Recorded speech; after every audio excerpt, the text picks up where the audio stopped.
Hello, everyone. Happy Wednesday. It's that middle of the week. Why would we want to spend our day learning about virtual event showcases? Why? Because this is one of my favorite events that we do all year. It's the best way to pick up a midweek slump. And I'm really excited to be here with you all. I see more and more people are already joining the live stream. And really, I am so excited to be here with you all today. This is an event that we did last summer. It is way overdue. Not only has virtual been an incredibly fast-paced world, as you know, these companies are innovating so fast. There's so many companies out there. And I know that there are so many event planners who are constantly stressed out, spending hours and hours sitting through demos. And so this is your chance to learn and to soak it all in. And we're going to try to keep it our typical Techsy Talk, fast-paced style. You're only going to have to see my face, talking for the first few months. First few minutes, not first few months. My goodness, it's been a long day. Welcome, everyone. Please let us know that you are here in the chat. This is not just a passive event where you're going to sit back and, zone out and put this on a different tab. We really want to see that you guys are here participating. We want your questions. We want your comments. So take a second right now and let us know that you're here. Put it in the chat of wherever you are watching and just let us know your name, who you are, where you're from, what you do, all of that good stuff. We're going to share some of these in just a second. If you are watching us on StreamYard, and I'm sorry, if you're watching us on Facebook, you please do me a little favor. Go to streamyard.com/Facebook. You just have to click a button and give us access to see your face, your beautiful picture, and your name. Otherwise, we will see all of you cool people like Facebook user. I don't know who this is, but thank you so much for taking some time to message us today. I see someone is from New Jersey. Sheila here from Columbus. Sheila has been an amazing friend in the industry.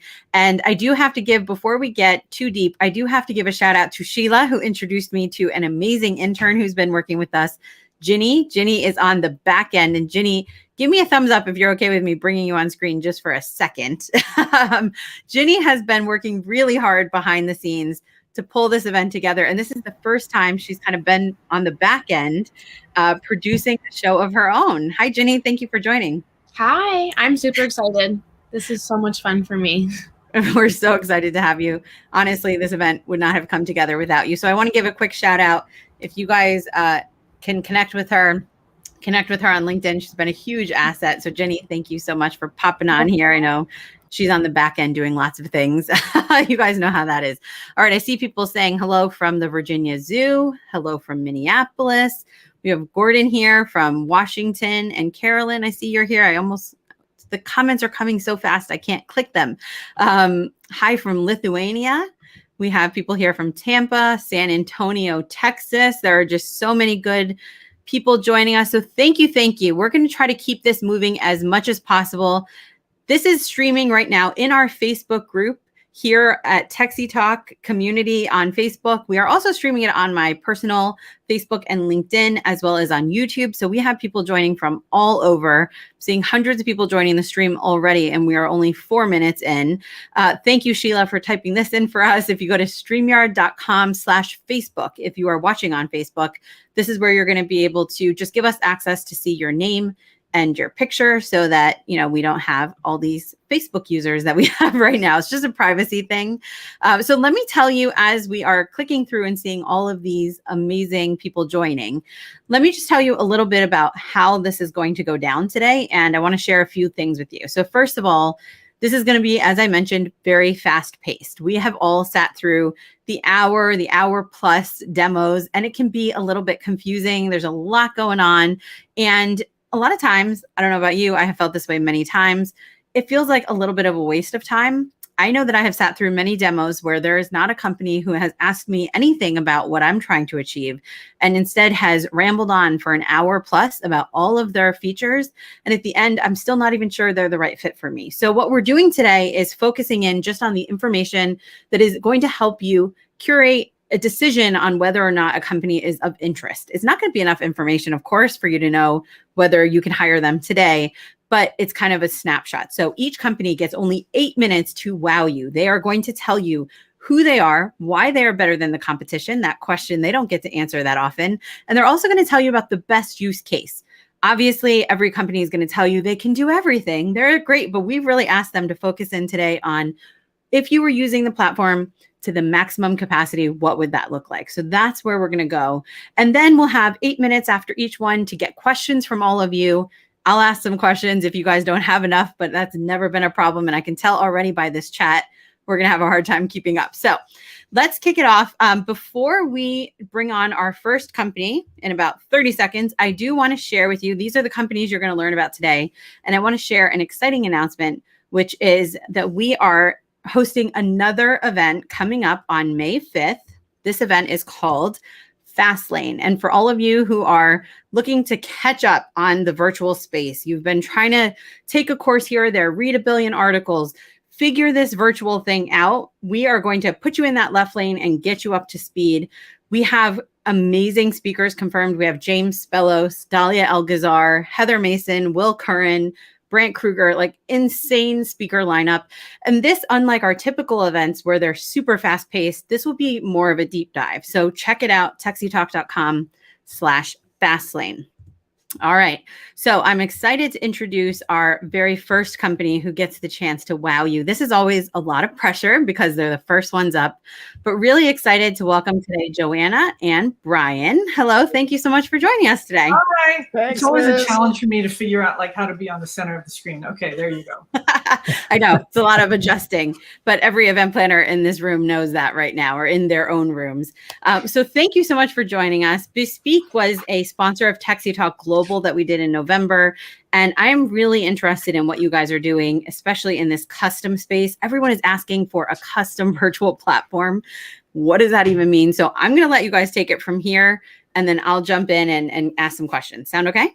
Awesome, Liz. Thank you Perfect. so much. It's really a pleasure to be here. I'm Joanna Pineda. I'm CEO and Chief Troublemaker of a company called Matrix Group International, and our virtual meeting platform is called Bespeak. And I'm joined by Brian Clark, who's my Director of Business Development. And we're going to do something a little bit different. You know, to Liz's point, we're not going to try and talk about all the features that Bespeak has, but we're going to focus specifically on one feature that we've been able to really customize for our clients to help them create something bespoke, very custom and very intimate.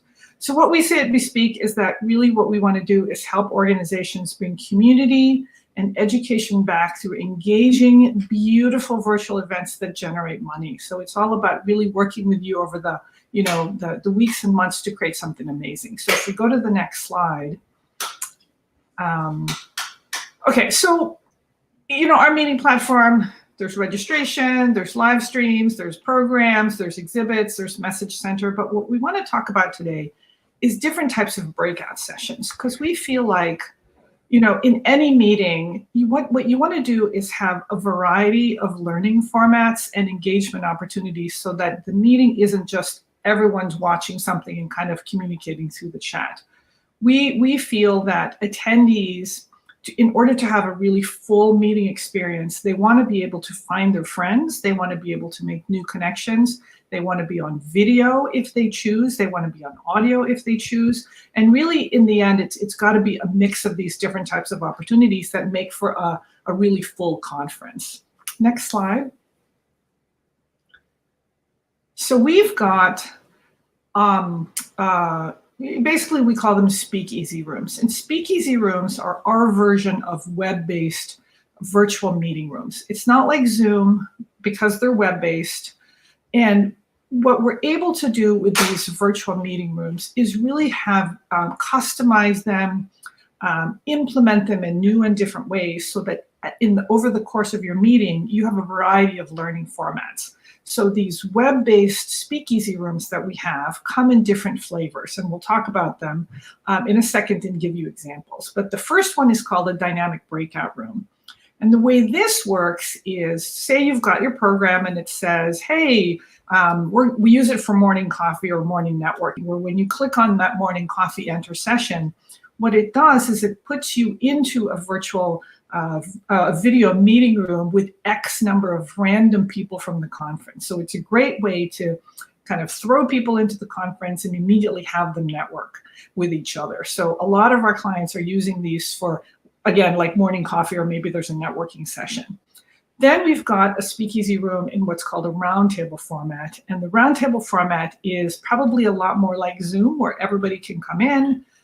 They can be on video, they can, unmute themselves, chat, have a conversation, etc. Then we've got these speakeasy rooms that we can put into what we call presentation mode. And in presentation mode, only specific presenters can actually be on video and on audio. So that if you're expecting a large number of people, for example, you're able to really just focus on the speakers. And then finally, we also use these video rooms for private appointment scheduling that allows me to find Brian on the attendee search and actually request a meeting. So let's go to the next slide, and we'll show you how different clients have used these speakeasy rooms to create engagement and a different learning format for their attendees. So back in October, the European Association for International Education came to, they came to us back in July, and we ended up doing their meeting in October. And what they said was, our meeting is really known for its small group discussions. They said, Joanna, how can we create education followed by small group discussions? So what we ended up doing for them is, if you see here, up here, there was a session, what's it called? I can't remember. I can't even see it at this point. Demonstrating the impact of internationalization. There you go. Are we walking our talk? So there was a session actually in StreamYard, with the speakers. There were 2 or 3 sessions in the same time block. And then in the following time block, there were breakout sessions where people who wanted to talk about the specific sessions could actually enter small video rooms and talk about the topic. So attendees, when they click the enter session button, were placed in rooms with up to, in their case, 5 other attendees. They were not moderated, and they had half an hour to really discuss the topic. So in an effort to really deepen the learning, you attended the live stream with the experts, and then you were placed into these video breakout rooms. The other thing that they used the speakeasies for were what they called the campfires.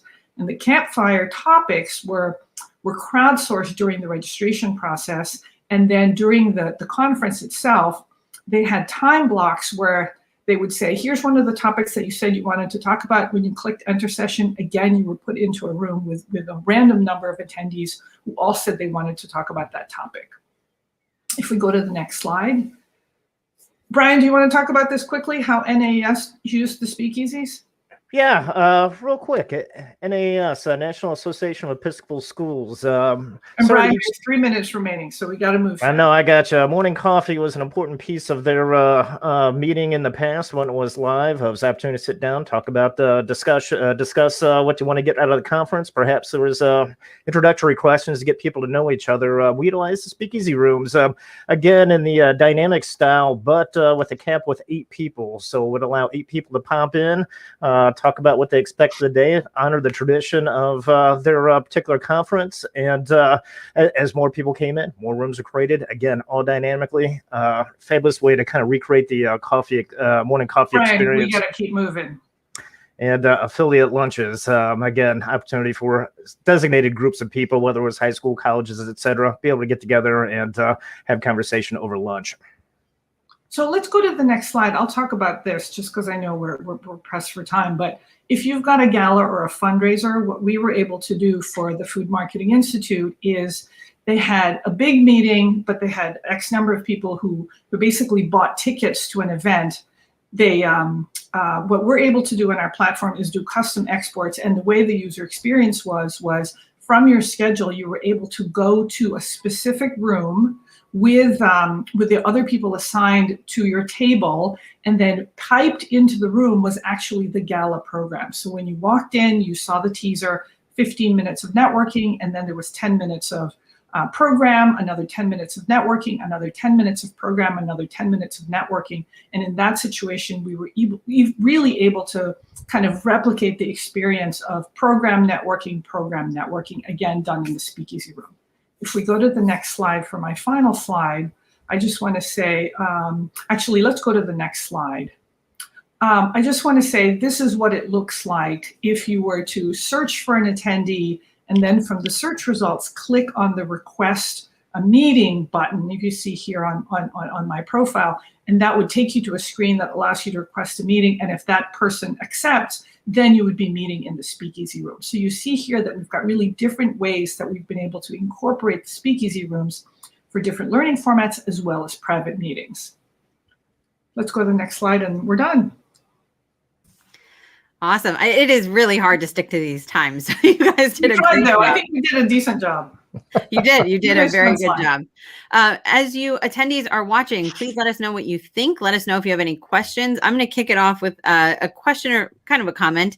I love that you guys are doing this focus on the speakeasy rooms and this ability to facilitate conversation. I think we're seeing, and we've been talking on the podcast every week about Clubhouse and the way that it's facilitated all of your attendees to be able to kind of get up on stage. And you mentioned even whether people want to participate on video or maybe they only want to participate on audio. That's a trend that we are definitely seeing.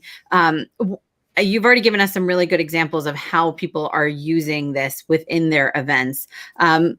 I did mention in the beginning though about custom, and I know that this is something that's like a big topic and you were trying to fit it into 8 minutes. So can you just touch on the custom piece so people kind of know what I was talking about? Sure. I don't want to throw them off too much. So the custom piece in the Bespeak platform, first of all, is every meeting looks different. So we actually assign a designer.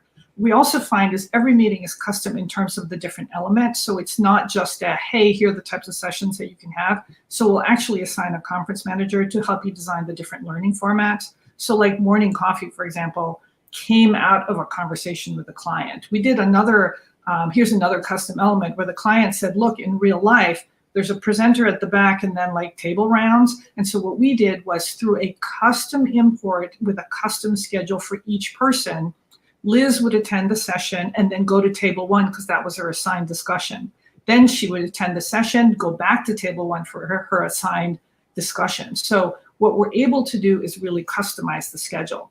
The third way that we can customize is through the flavors of the speakeasy rooms. And then the fourth way is in even how the speakeasy rooms looked.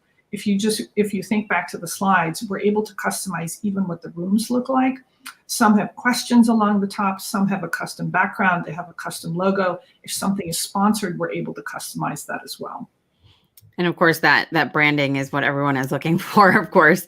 Someone is asking about the max number of round tables per room or max number per round table room. So on video, we can have up to 14 people on video, but we can have up to 100 people in these speakeasy rooms. And then Brian, what's the best thing about the speakeasy rooms? We can have how many concurrent ones? Unlimited. Unlimited. They're literally spun up in the cloud. So we had a client that over the course of 7 days held 1,500 of these meetings. That is insane. And they're not all one-on-one, of course. Some of these are No. Some of them had 40 people. Some of them had 100 people in the rooms. That is totally crazy. We are seeing a question just in general from someone who's wanting to know if this is being recorded. Absolutely, because I know you guys are going to want to go back and get all of these gems because we're moving very fast.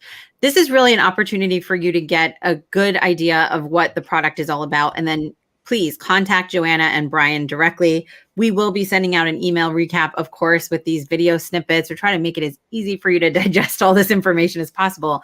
But if what you just saw was really interesting, why wait? Click and contact them right now. Another question I know we get all the time, and we don't have to be too specific because I know it changes frequently, but can you tell people a little bit about the pricing structure? Sure. This is something we're going to ask everyone. It doesn't have to be the exact numbers, but annual license, are we looking at per event? What do we need to know here? So it's not an annual license. And again, remember, this is highly custom. So for organizations that are looking for something that's really bespoke, there is a setup fee. It's generally around $15K, and then there's a per person fee for the event, and then there's a small fee for figuring out what kind of authentication we're going to have. So that's your base fee, and then on top of that, there's the staffing fee. So, for example, the conference manager that gets assigned to you will kind of figure out, how many you need and for how many days. We assign tech support to your event. Again, that's a kind of a per person per day rate, because one of the things that we want to do is really open up the platform early so that people can work out their tech, and so that by the time the meeting starts, all the tech issues are resolved. And then finally, Liz, you do an amazing job of staffing your own StreamYard, but for most of our clients, it's complicated, there's transitions, there's 4 or 5 people, there's pre-recorded, there's video. So many of our clients also rely on us to provide them with the broadcast engineers to both develop the run and show and actually staff it. So those are some of the variable elements. Yeah, I may have And a then hard I'll say time one with more all thing these. is, if a client does multiple events with us, like we have many clients that have done multiple events with us, obviously they're going to get a discount, especially on the setup fee, because basically that almost disappears just because we're able to reuse the templates. Right. That makes perfect sense. I do want to I posted this comment quickly earlier, but I want to and sorry, Brian, that this keeps blocking your face. Let me just remove this for a second. They love how the term campfire is making its way into EventProf's lexicon. I think that is something I'm hearing so many planners talking about, is just really how do we make these events more about the attendees, make that interaction more important. So I love the fact that in our limited time today, you didn't focus on the fact that you can stream or, all these features that of course you have, but really on what I think is kind of the game changer as we look to the future. We've talked a lot on this show. Joanna and I actually did a session at techsytalk Global in November talking about live or pre-recorded and, the goal there. That stuff, I think we both agreed live is definitely the key. But then when you bring in that attendee perspective, it makes it, of course, live, there's no other way to replicate those campfire sessions or all of that intimate networking that I know is so important. So Liz, for the EAIE meeting, just to give you a stat, we had 85% of the attendees attended a video session, but 54% joined a breakout or a campfire, which meant 54% were actually in small video rooms and interacting with other people. We also had something like almost 900 private appointments and something like 26,000 conversations. Like there were just so many ways that people could interact in the platform. That's crazy. That's amazing. Let's see. Someone is asking about exhibit halls, sponsor booths. What are the sponsor options in the platform? Brian, take this one. Of course, exhibit halls, and what's actually fabulous about that is, again, very configurable from an exhibitor standpoint. We can meet your exhibitor needs, but again, we can utilize these speakeasy rooms to have not only the opportunity for exhibitors to sit in their own branded room, but what's actually way better is the opportunity to give exhibitors and sponsors the opportunity to have sessions, whether it's on the main schedule or just like on their exhibitor profile, again, that can take place in these speakeasy rooms branded for them. And then, of course, we have beautiful exhibitor pages that they can customize with images, photos, etc., and it automatically links up the attendees from the company on the page, and you can send a message or request a meeting. Awesome. So definitely check out Bespeak. Let me just put up their information one more time so you have the ability to write down their emails. It's nice that they give you their emails. I feel like with these virtual platforms, often you're looking for, some contact other than the form. So Liz, Joanna, that's my cell phone. That's your cell phone. Don't be giving out your cell phone number. Write it down, folks. This is only going to last so long. Right. Joanna and Brian, thank you so much for joining us today and telling us about Bespeak and all the things you guys are doing at Matrix Group International. We do have some additional questions coming in. I'll let you guys jump into the chat and answer anything we might have missed. So thank you so much for joining us. Thank you Liz, so thanks much. so much. Super fun. Bye-bye. All right, we're going to keep this train rolling. I do see a few questions coming in that I wanted to make sure I address. One of which, of course, is, are these going to be recorded? And the answer is yes. We are recording the entire day, the entire event. We will be breaking this up into digestible videos for you. So every company will have their short little 16-minute video. And so that way you can kind of go back and find which one you're looking for easily. We will be emailing that to everyone on our newsletter. So if you're not there, go to techsytalk.com. Make sure you're signed up for our newsletter, and we'll push it out in as many ways and as many places as we possibly can. Let me just take a quick look. I'm seeing some hellos, thank yous. Carolyn, thanks for joining. Madison Carter, thank you so much. I see you posting some of the responses to questions. So you're like managing the chat for us, which is amazing. We didn't ask you to do it, but thank you so much. All right, so we're going to move to the next session. This is just another great opportunity to learn about another company that is doing some really cool stuff in this space. Please keep your comments, your questions coming in. I'm going to try to keep up with them as much as possible, and I'll scroll back if we're missing anything, or if I just totally miss it, just keep posting it over and over again and I'll catch it for you. But first, let me introduce Dan Slavin from Events Force. Dan, welcome to the stage. How are you? Yeah, very good, Liz. Good to be here. How are you doing? I'm doing well. What time is it where you are? Because I know we were trying to get you in as early as possible. Yeah, so you may notice my accent. I'm based in London. I'm a Brit, and it's 5 to 6 in the evening here. One quick caveat: I've got 3 little people living with me on the other side of that door who are all under 5. So there's a 50-50 chance someone's going to burst through asking for ice cream or sweets or something like that at some point. If that happens, I apologize. But you are talking to hundreds of people who know exactly what you are dealing with. Yeah. I also have my little one upstairs, so who knows at what point he might make a little appearance. But thank you so much for joining us today and telling us about Events Force. I don't want to take too much of your time, so I'm going to let you dive right in and put your slides up. Let me know as you want me to advance them, and then I'll be back to ask you some questions. I'll just shout out. So everybody, great to be here. My name's Dan Slavin. I work for a company called Events Force. Today we're here to talk about a specific product that we offer, which is Events Force VCD, which stands for Virtual Content Delivery. So Liz, if we can go to the next slide. A little bit of context in case you guys aren't aware of who we are. We're a UK company, hence my exotic accent, but we are in the US as well. So we've got a couple of people based out on the West Coast, and we've got our US headquarters in Denver. And we're a global organization, so we work with anyone around the world, helping them run their events through our event technology. So we have registration software, call for papers software, awards software, a range of apps, check-in solutions, and our virtual content delivery platform that we're going to be talking about today. And we work across a range of different sectors as well. So we work with great big corporates, people like BP, Santander in Spain, Schroders Bank in Germany. We also work with associations, charities, publishers. We work with a lot of associations actually in the US as well, and corporates, people like the Caribbean Studies Institute, the Sabine Vaccine Institute, the Coral Reef Foundation, etc. So that's a bit of context as to who we are. If we can move to the next slide, Jack. We're here today to talk about Events Force Virtual Content Delivery Platform. This is our virtual offering to the market. It's fully integrated with our customizable automated registration and abstract call for papers systems. And it is a social media style virtual event platform. So from an attendee perspective, it's similar to being logged into something like LinkedIn. You have a profile where you can engage with various different elements of the event platform through that profile. And it has 3 core aims. It has content delivery. So actually digesting streams, live streams, recorded content.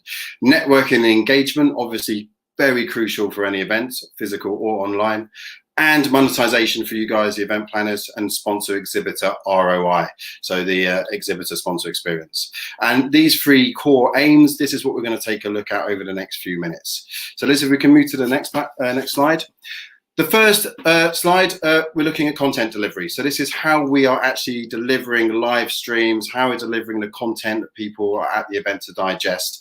This is agenda management, live or on demand, and also that engagement piece, polling and Q&A.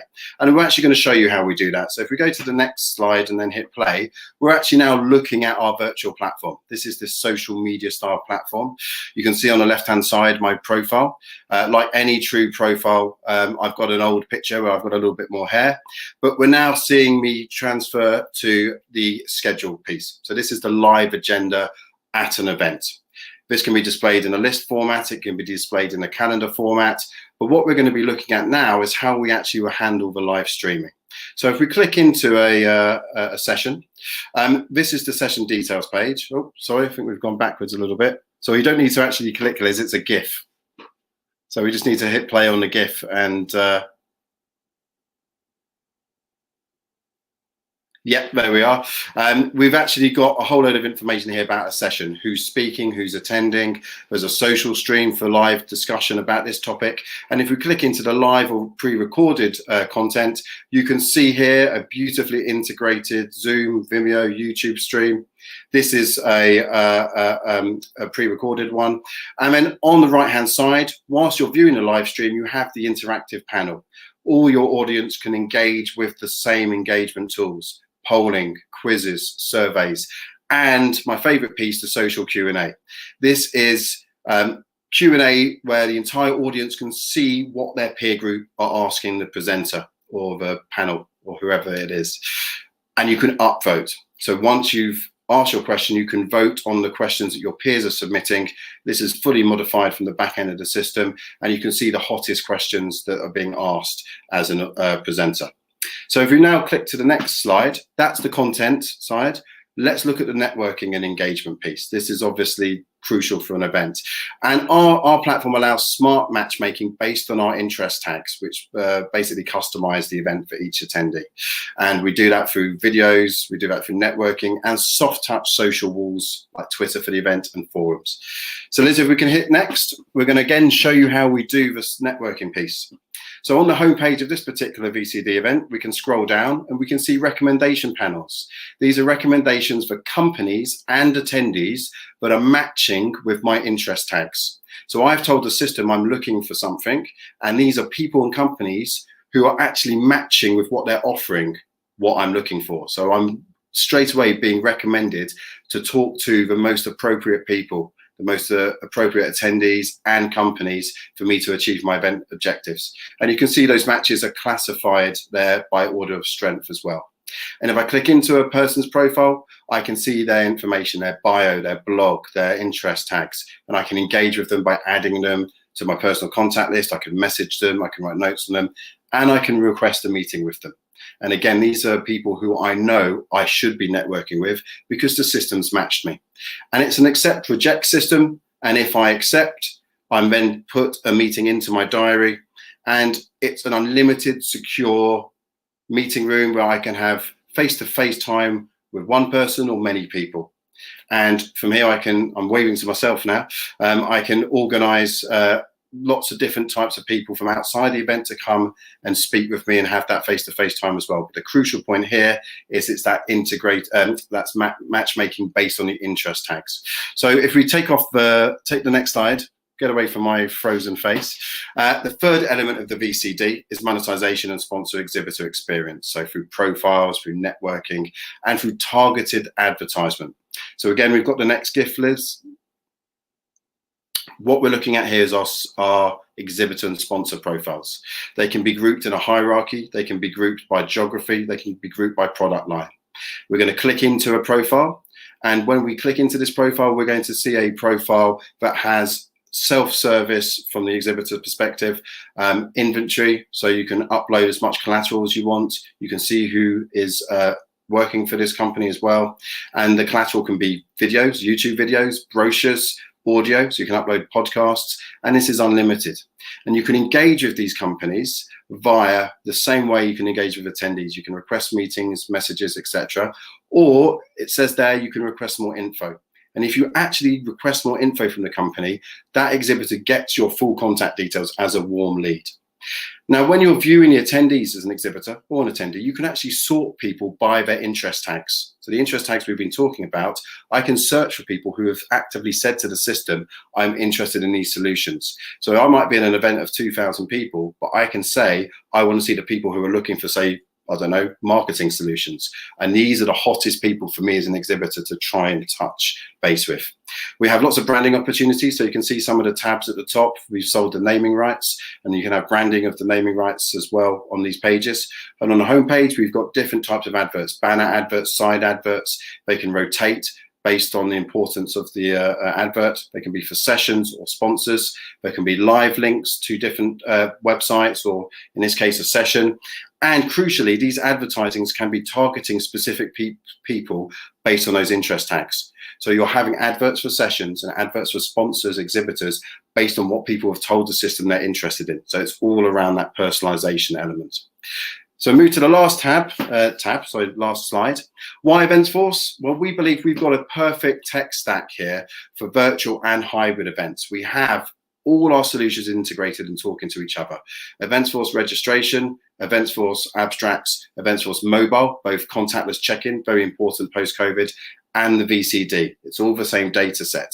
And we're not just a tech company, we provide a full consultancy as well. We sit down with you, we work out how to set up these events to achieve your objectives. you get the 24/5 support as well as all the different types of solutions that we offer in the marketplace. I think I've gone over time. I do apologize.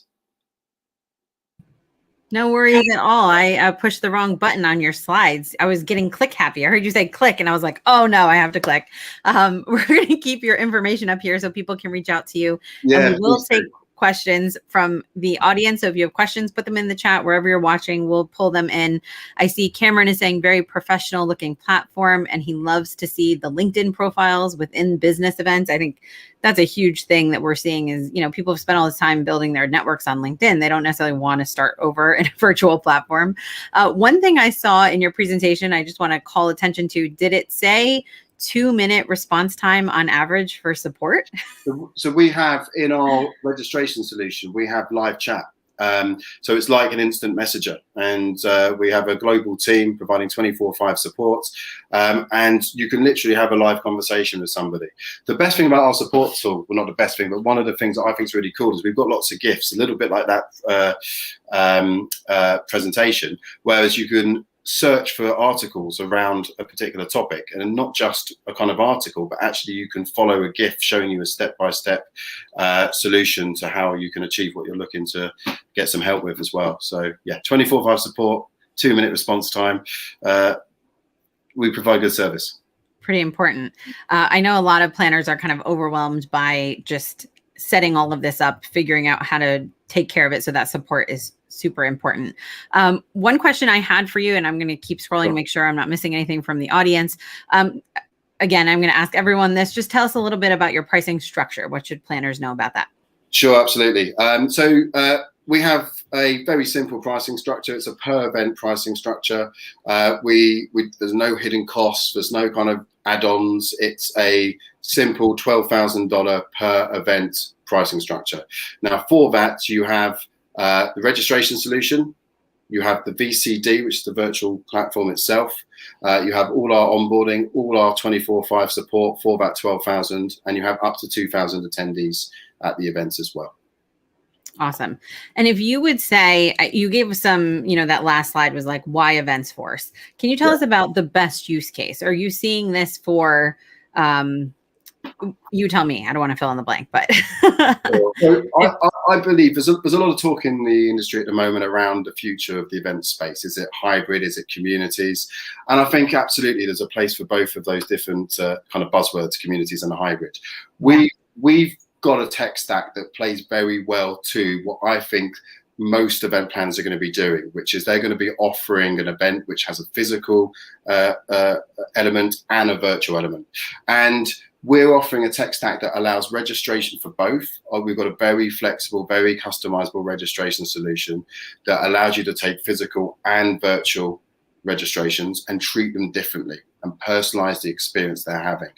And we have the tech stack that allows your physical attendees to participate in the same engagement piece, the same polling, the same Q&A that you saw in that presentation as your virtual attendees, so the experience is the same.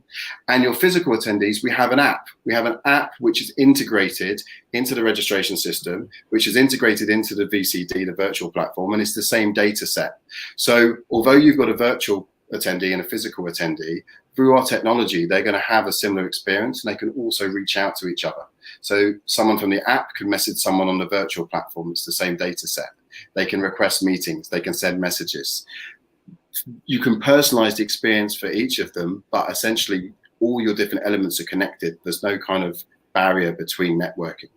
And I guess the piece that I think we do really well is we sit down and work alongside our clients right from the word go. We work through in a consultancy-like fashion to analyze their requirements and help them set up their event stack, be it app, attendance recording, VCD, registration, call for papers, in the best way to achieve their personalized objectives. So I feel like we're in a good position in the market because we've got this capable tech stack combined with the customer experience that is really quite powerful when you combine the two. Now, Aaron has a question that's to that a little bit. For the event setup, is this something that's more hands-on for the planner, turnkey, or do you set everything up for them, or is it kind of in tandem? It's kind of a combination. We have a self-service registration platform, so you're building out all of the elements of the registration piece, but we provide huge amounts of support and configuration support and consultancy. The VCD is what I term, ironically, a hybrid solution, and I term it a hybrid solution because we run a consultation process where you build out the shell of the event, so we understand things like color scheme, terminology, there's decisions that our clients have to make. We provide them with the shell of the event, and we provide them with the training to use the platform to bring it to life. So there's tons of stuff on the VCD. There's on-demand library. There's there's the social stream. There's advertising. There's interest tags. There's all of this stuff, and it's our clients that bring that to life.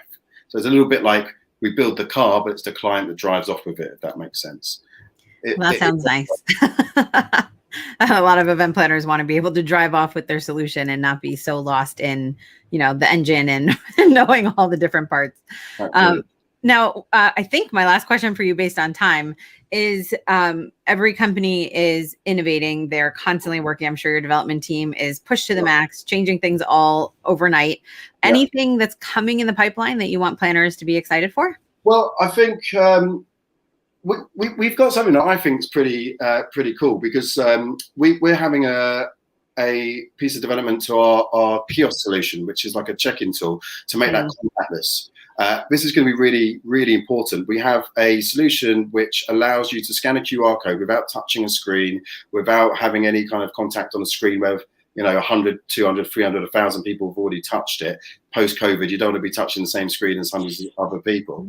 And you can check yourself in through a QR code into the event. It will print your badge in under a second. And the crucial part is this is live linked to our registration solution. And in post-COVID, you're going to want to know exactly who has checked into your event and when. So we have this solution where you have contactless check-in. You have people with iPhones or iPads scanning people into particular sessions at a physical event as well. And for the physical aspect of the event, it's going to be crucial moving forward as we go to the hybrid piece. You've got a live report on who exactly is in your event and when they attended. So if you do happen to have a case of COVID, you can report on exactly who's going to be at your event and contact them and tell the authorities and whatever you need to do. So I wouldn't say it's the sexiest thing to have in development, but absolutely it's going to be crucial moving forward to have effective contactless ways of making sure you know who's at your event and when. That's incredibly important. And as Sakina said, it's perfect for the in-person comeback. That is what a lot of people are thinking about when we get to in-person events. How does all this stuff that we've been investing in the virtual space translate? And what are some of these things that are physical that we need to be thinking about as well? So thank you, Dan, so much for joining us in this very fast-paced format. Please write down his email address, contact him directly. We will be sharing some more information about how to connect with Events Force, but we really appreciate your time today. No problem. Thank you for having me. I'm actually off to do bedtime for my free little Yes. So thank you for having me. It's been a pleasure, and good luck with the rest of the event. It's a great thing to be involved with. Thank you. Thank you so much. All right. So we are moving along. Give me a little tip here. Please, everyone, just go into the chat. Let me know you're still alive. You could say anything. We already said where we're from. Tell me, your favorite food. Tell me anything that you want to tell me about. How about just one crazy fact about you that I might not otherwise know? Just want to see this chat start to move again. We love to see, I see a lot of LinkedIn sharing. So please continue to do that as well so people can connect with each other. Please don't spam us with your service. Don't tell us all about all the things that you do. We just want to be using this to connect with each other. I see lots of random Facebook users who are still here. So please, if you're on the screen right now, I don't know who you are. So please go to streamyard.com/Facebook. Give us access to see your face and your name. You might not have caught that. There's a lot of you who have not yet caught that. Avocados, very popular, very popular. These are like so dangerous because they go bad before you can even pull them out of the grocery, pull them out to use them. Monica loves chocolate. Of course she does. She has so much energy. I love it. I feel like maybe that's where you get it from. I thought it was coffee, but maybe it's chocolate. We're seeing Jasmine is here. She loves tacos. You can't go wrong with tacos. David, you and Jasmine apparently would be best friends. So you should connect while you are talking right now. My goodness, here's something I didn't know. This Facebook user, who I would like to know who you are, is alive and alert and collects 1930s ocean liner memorabilia. I feel like we need a picture or some more details on this. I'm going to keep it rolling, but please do give us some information on that. That sounds very interesting. All right. So thank you guys. I see tequila, queso. There's so much good stuff in this. Now I'm getting hungry, so we better get back to the show. Thank you guys for participating in the chat. This is all about you guys. This is not really about my face. It's really not even about each company getting airtime. It's about letting you as planners speed through some options so you can really zone in on the stuff that matters the most for what you're doing. So let's dive right in. I am going to introduce, so many buttons to click over here. I'm going to introduce Taylor from Boomset. Taylor, welcome, welcome. Thank you, Liz. And sorry, of course, my dog has perfect timing. So hopefully he calms down, but he'll be fine. He'll be fine. So thank you. It's great to be back with Techsy Talk. We were here last year, but I am the only one on camera this year. If you have questions throughout, please put them in the chat. I have a very active group in there. Monica's already in there. You're going to see some others. We're usually very, very active. So the thing is, when you think about Boomset, you're going to think about easy, okay? And I want you to think about that because all of these parts of the event planning process are super complicated and they're only getting more complicated, right? We're learning about new acronyms all the time. VPNs that we didn't have to worry about, we're worrying about. And so when you think about Boomset, we're going to try and take all those complicated things and make them a little bit easier for you. I'd love to move into registration now. Cool. So there's a couple of things I want to really mention about registration that are meant to make, again, things easy. One is we don't charge per registrant. We charge for your usage. So if you have 900 people that register and do not attend, you don't need to pay for them. So our pricing model obviously is a little bit attendee focused, and we can get into that at any point. But really, the zero commission on registration, I think, is a very important thing for all of you from a planning perspective. The other two things about registration that are important for you are brandability. So brandability is, sorry about that as well.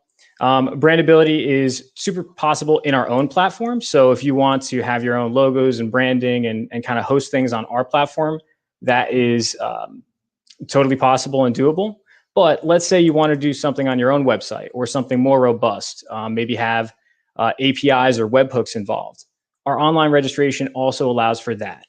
So we're meant to be as flexible as possible while still providing the baseline things that you might need if you don't have, let's say, a super robust registration process.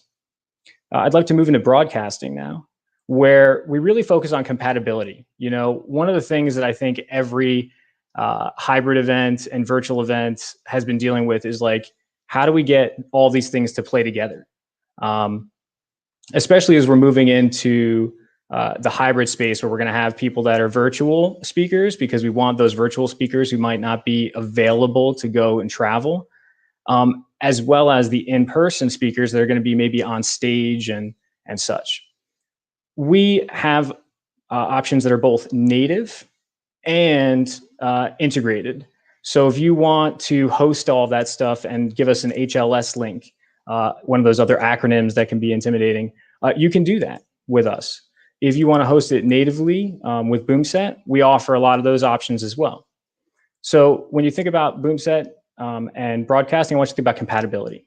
I'd love to move into the next slide here. So speakers are probably the area where we start really excelling from the ease perspective. Speakers are attendees. Exhibitors are attendees. Attendees are attendees. They all really want to live in the same experience. And many companies might put a speaker in a portal that's kind of separate from the event. And that is not necessarily always ideal, right? Because a speaker might want to go and engage in other ways with the event, whether that be through exhibitors or with attendees as a community thing or other sessions. So we build the tools for speakers straight into the platform, whether that be document uploading, their green room solution, their ability to manage their session Q&A or polling, working with admins. All of that is done straight in the same experience that an attendee has. There's just literally some extra buttons. So that, from a speaker perspective, speaker management, you don't have to like worry about, oh, they're over here, these people over here. It's all in one spot. Now I'd like to move into exhibitors, where we kind of provide that similar experience. Now, exhibitors are obviously a more intensive group. They need all kinds of analytics. They might have staff. They might have schedules. They might want presentations. There's all kinds of things that exhibitors might need and want. For us, we give them a portal that allows them to set that up. But again, from the live event perspective, a lot of us really want people to be in the event. So you can, when you go into your, as an exhibitor, when you go to your own exhibitor booth, you can interact with the attendees that are going to your exhibitor booth. You can see who is in there as a viewer. You can see who may have scheduled meetings. You can see who might be going and browsing documents. And by doing that, you're able to, as an exhibitor, kind of focus on the people that are really interested. And that's built straight into the platform. So you don't need to go from one tab and see your leads over here to manage them in this other platform over here. That's all built straight into the platform. Again, focusing on the ability for an exhibitor to be kind of an attendee, have the same kind of experience. Now I'd love to move into what we've talked about a lot already, the attendee experience. And this attendee experience is essentially all the interaction features that you have already heard a little bit about: polling, surveys, Q&A, breakouts, all kinds of things. And if we don't have it, I think what sets us apart is the ability to embed with HTML elements, all kinds of other interactive experiences. So let's say you're an event with a donor thermometer. Well, that donor thermometer can be embedded into your platform. Let's say you find a special game or social wall or experience, you usually can find a way to embed that into our experience. So even if for some reason we don't have an interaction tool that you want, we can probably find a way to get it in there. And we do that very easily as well. I mean, people put in different iframes and things that we have not known about until they're using it at the event. So now I'd love to move into kind of who we serve. Lots of companies try to serve all kinds of niches. I think when it comes to events, most people have a lot of the same baseline needs, and we realize that. And so we serve all kinds of industries, we serve all kinds of events, and we're trying to build a platform that allows us to serve both types of people.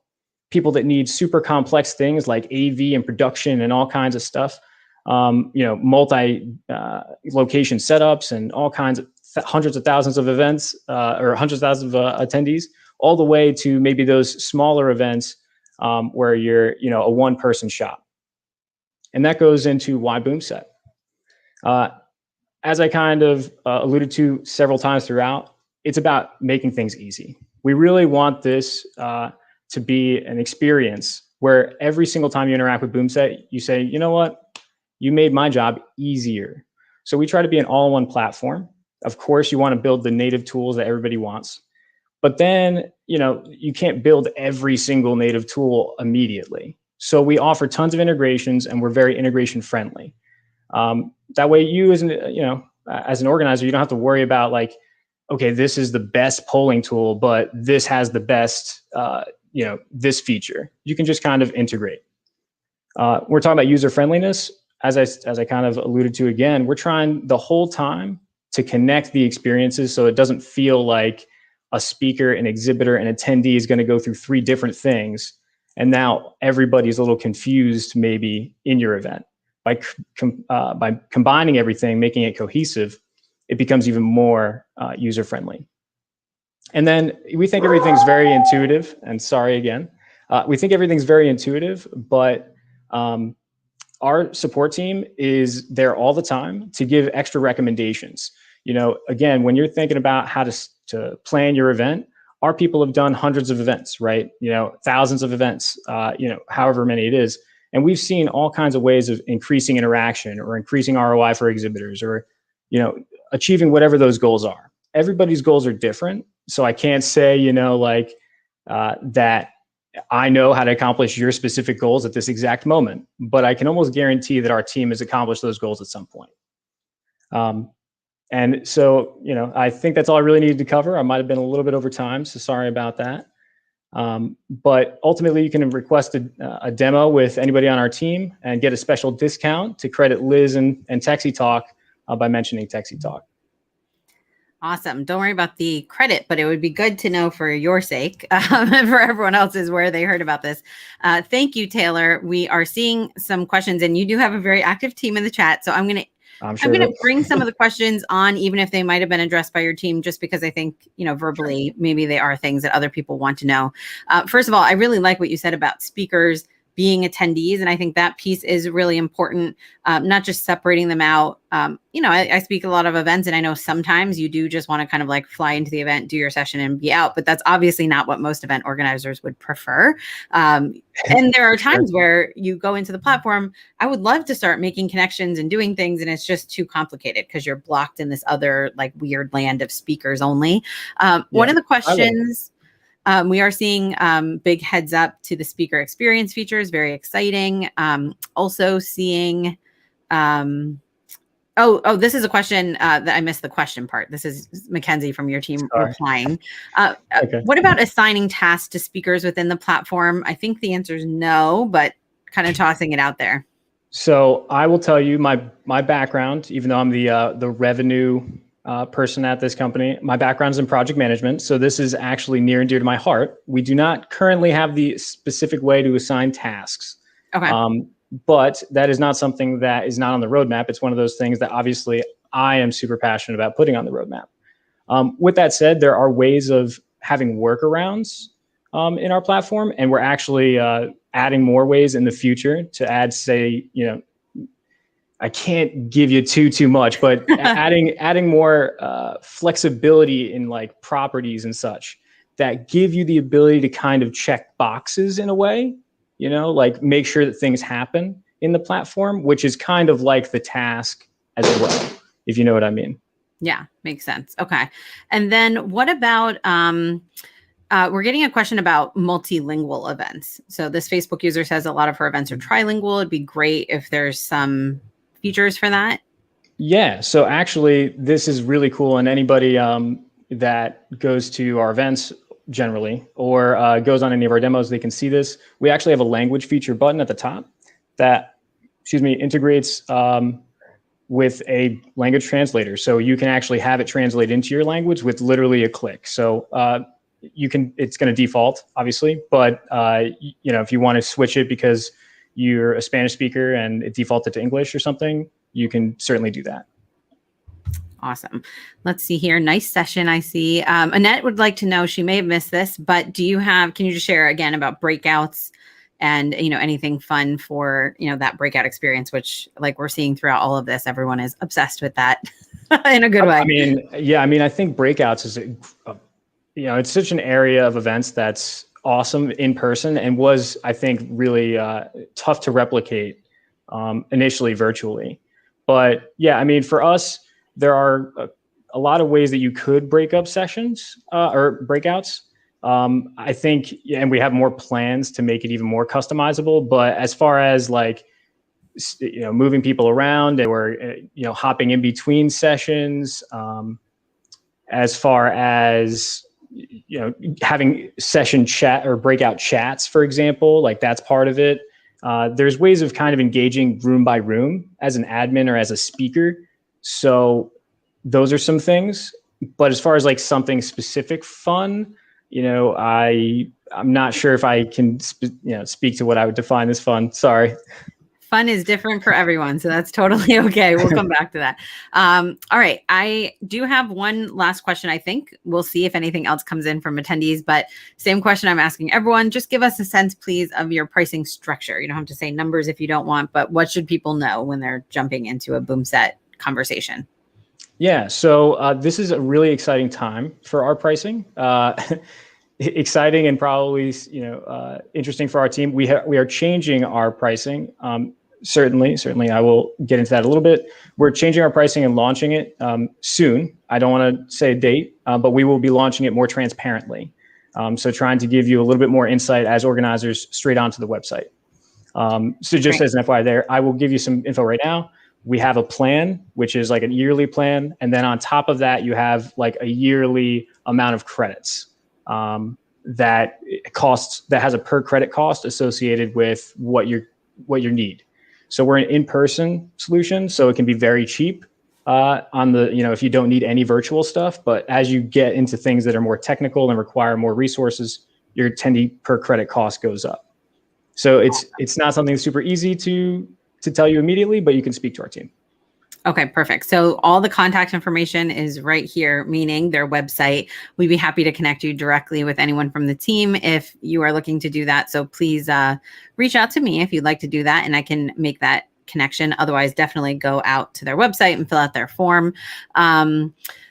Quick question from a Facebook user as we are wrapping up. What about latency time, or how does the streaming piece work in the platform itself?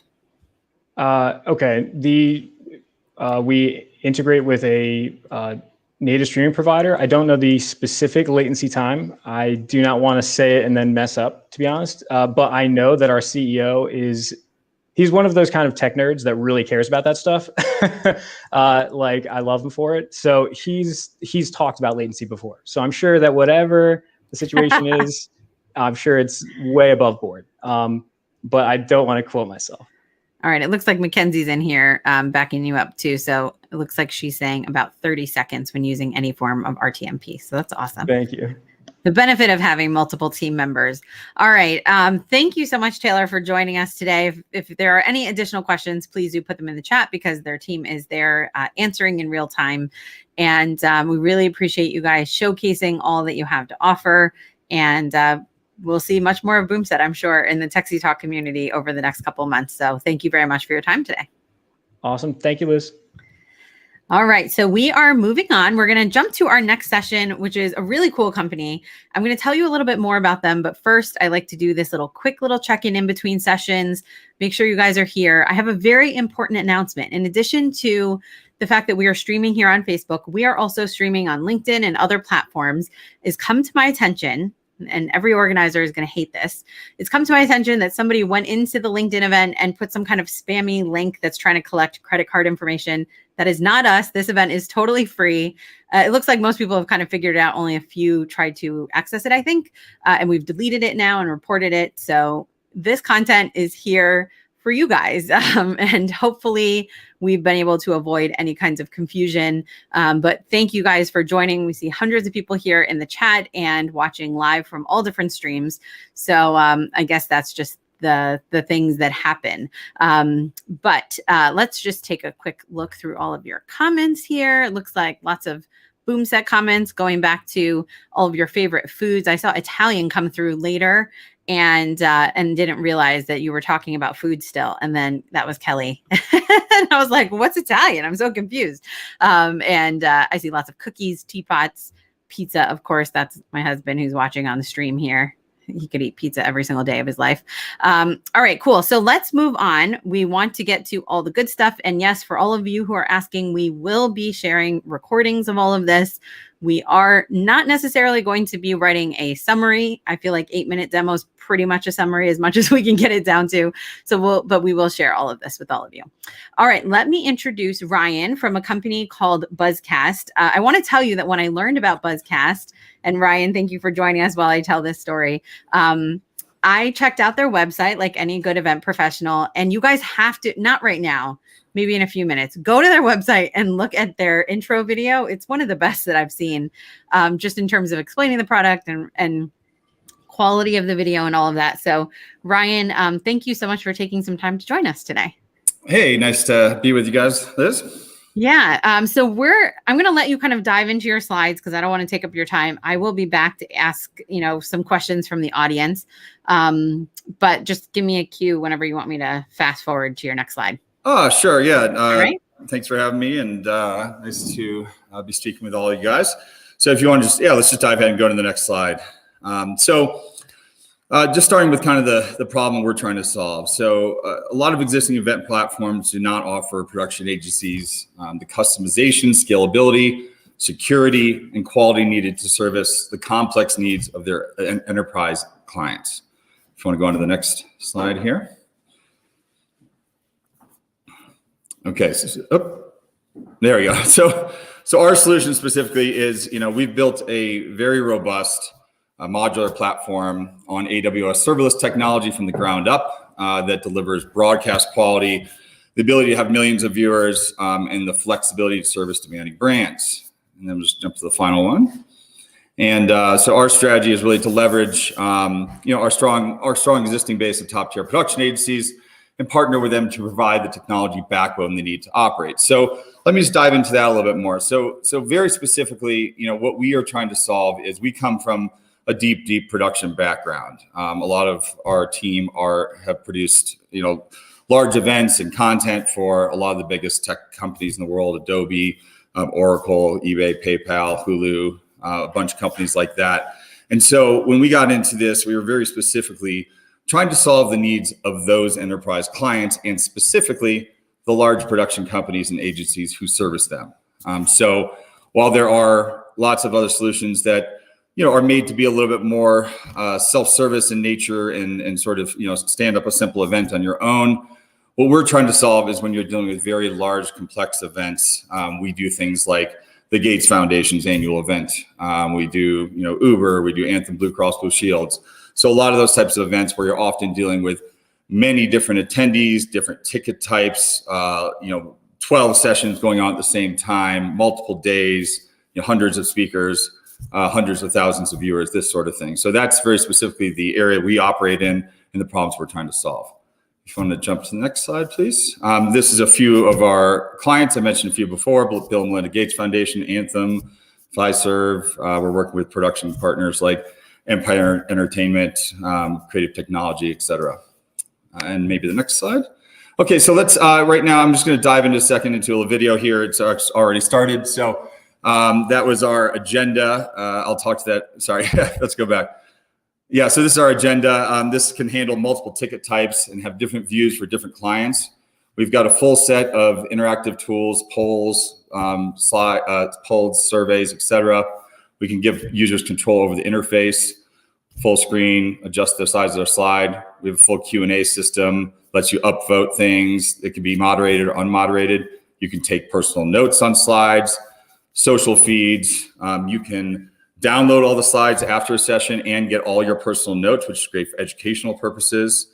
Related links, the way to insert links. We have a full public and private chat system where you can have public chat, and then you can also go in and talk with individuals and create one-on-one chats, as you're going to see here. You can sort of create a buddy list as you go through the event and then go and have sidebar conversations. We also have a mini agenda, which is a kind of more streamlined version when you're doing a single track event, or you just want to deep dive on a particular session. We have a full video on demand system. We have a user directory. You can go and find different attendees, search. You can find them and initiate chats with them. We've got a speaker directory that also has their times of when they're talking during the session across the event. We have posters. This is for medical conferences where they need to display information about studies and all the fine print. In addition, we also have a sponsor booth system. This allows us to add additional features on top of 3D renders, such as checking in, or say you want to book a meeting or a demo with that provider, that sponsor, or you want to see videos. There's a whole slew of these different features we have that can be layered on top of these to give things.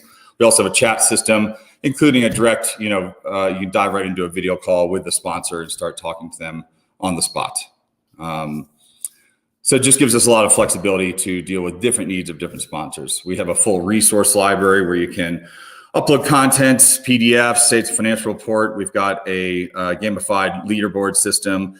We're tracking everything that happens inside the sessions to a great degree. And then we have our networking lounge, which I'll talk about a little bit more right now. So essentially in our platform, there's two major pieces of technology, one of which is our sort of main stage, and that is a system a streaming system that we built that is built on top of AWS serverless technology. So it is made to be very robust, redundant streams, 1080p, very, very stable, and can handle an enormous amount of scale. But then in addition, people also want to have breakout rooms where they have a Zoom-like experience where you can dive in there, let everybody talk, let everybody discuss. That's what our meeting rooms are. And so we combine those, which was the last bit of that video. We also sometimes combine those into what we call networking lounges, which is where you may have topic tables where maybe you have a different expert in each room and people can jump around to those, or you want to have happy hours or other things like that. So just one more thing I want to jump back to on the agenda, which I think is an important part of our system, is so, for example, when you have multiple different ticket types, this is showing it here, but when you have multiple different ticket types, essentially you may have a general admission and they may only be able to see 2 of the items that are in a particular hour block, whereas a VIP ticket may be able to have options of 4. Or when we did Uber's event, they had, say, 36 people that were part of an advisory board meeting. And so they had a particular content card that would show up for them that would give them access to that meeting room that nobody else can see.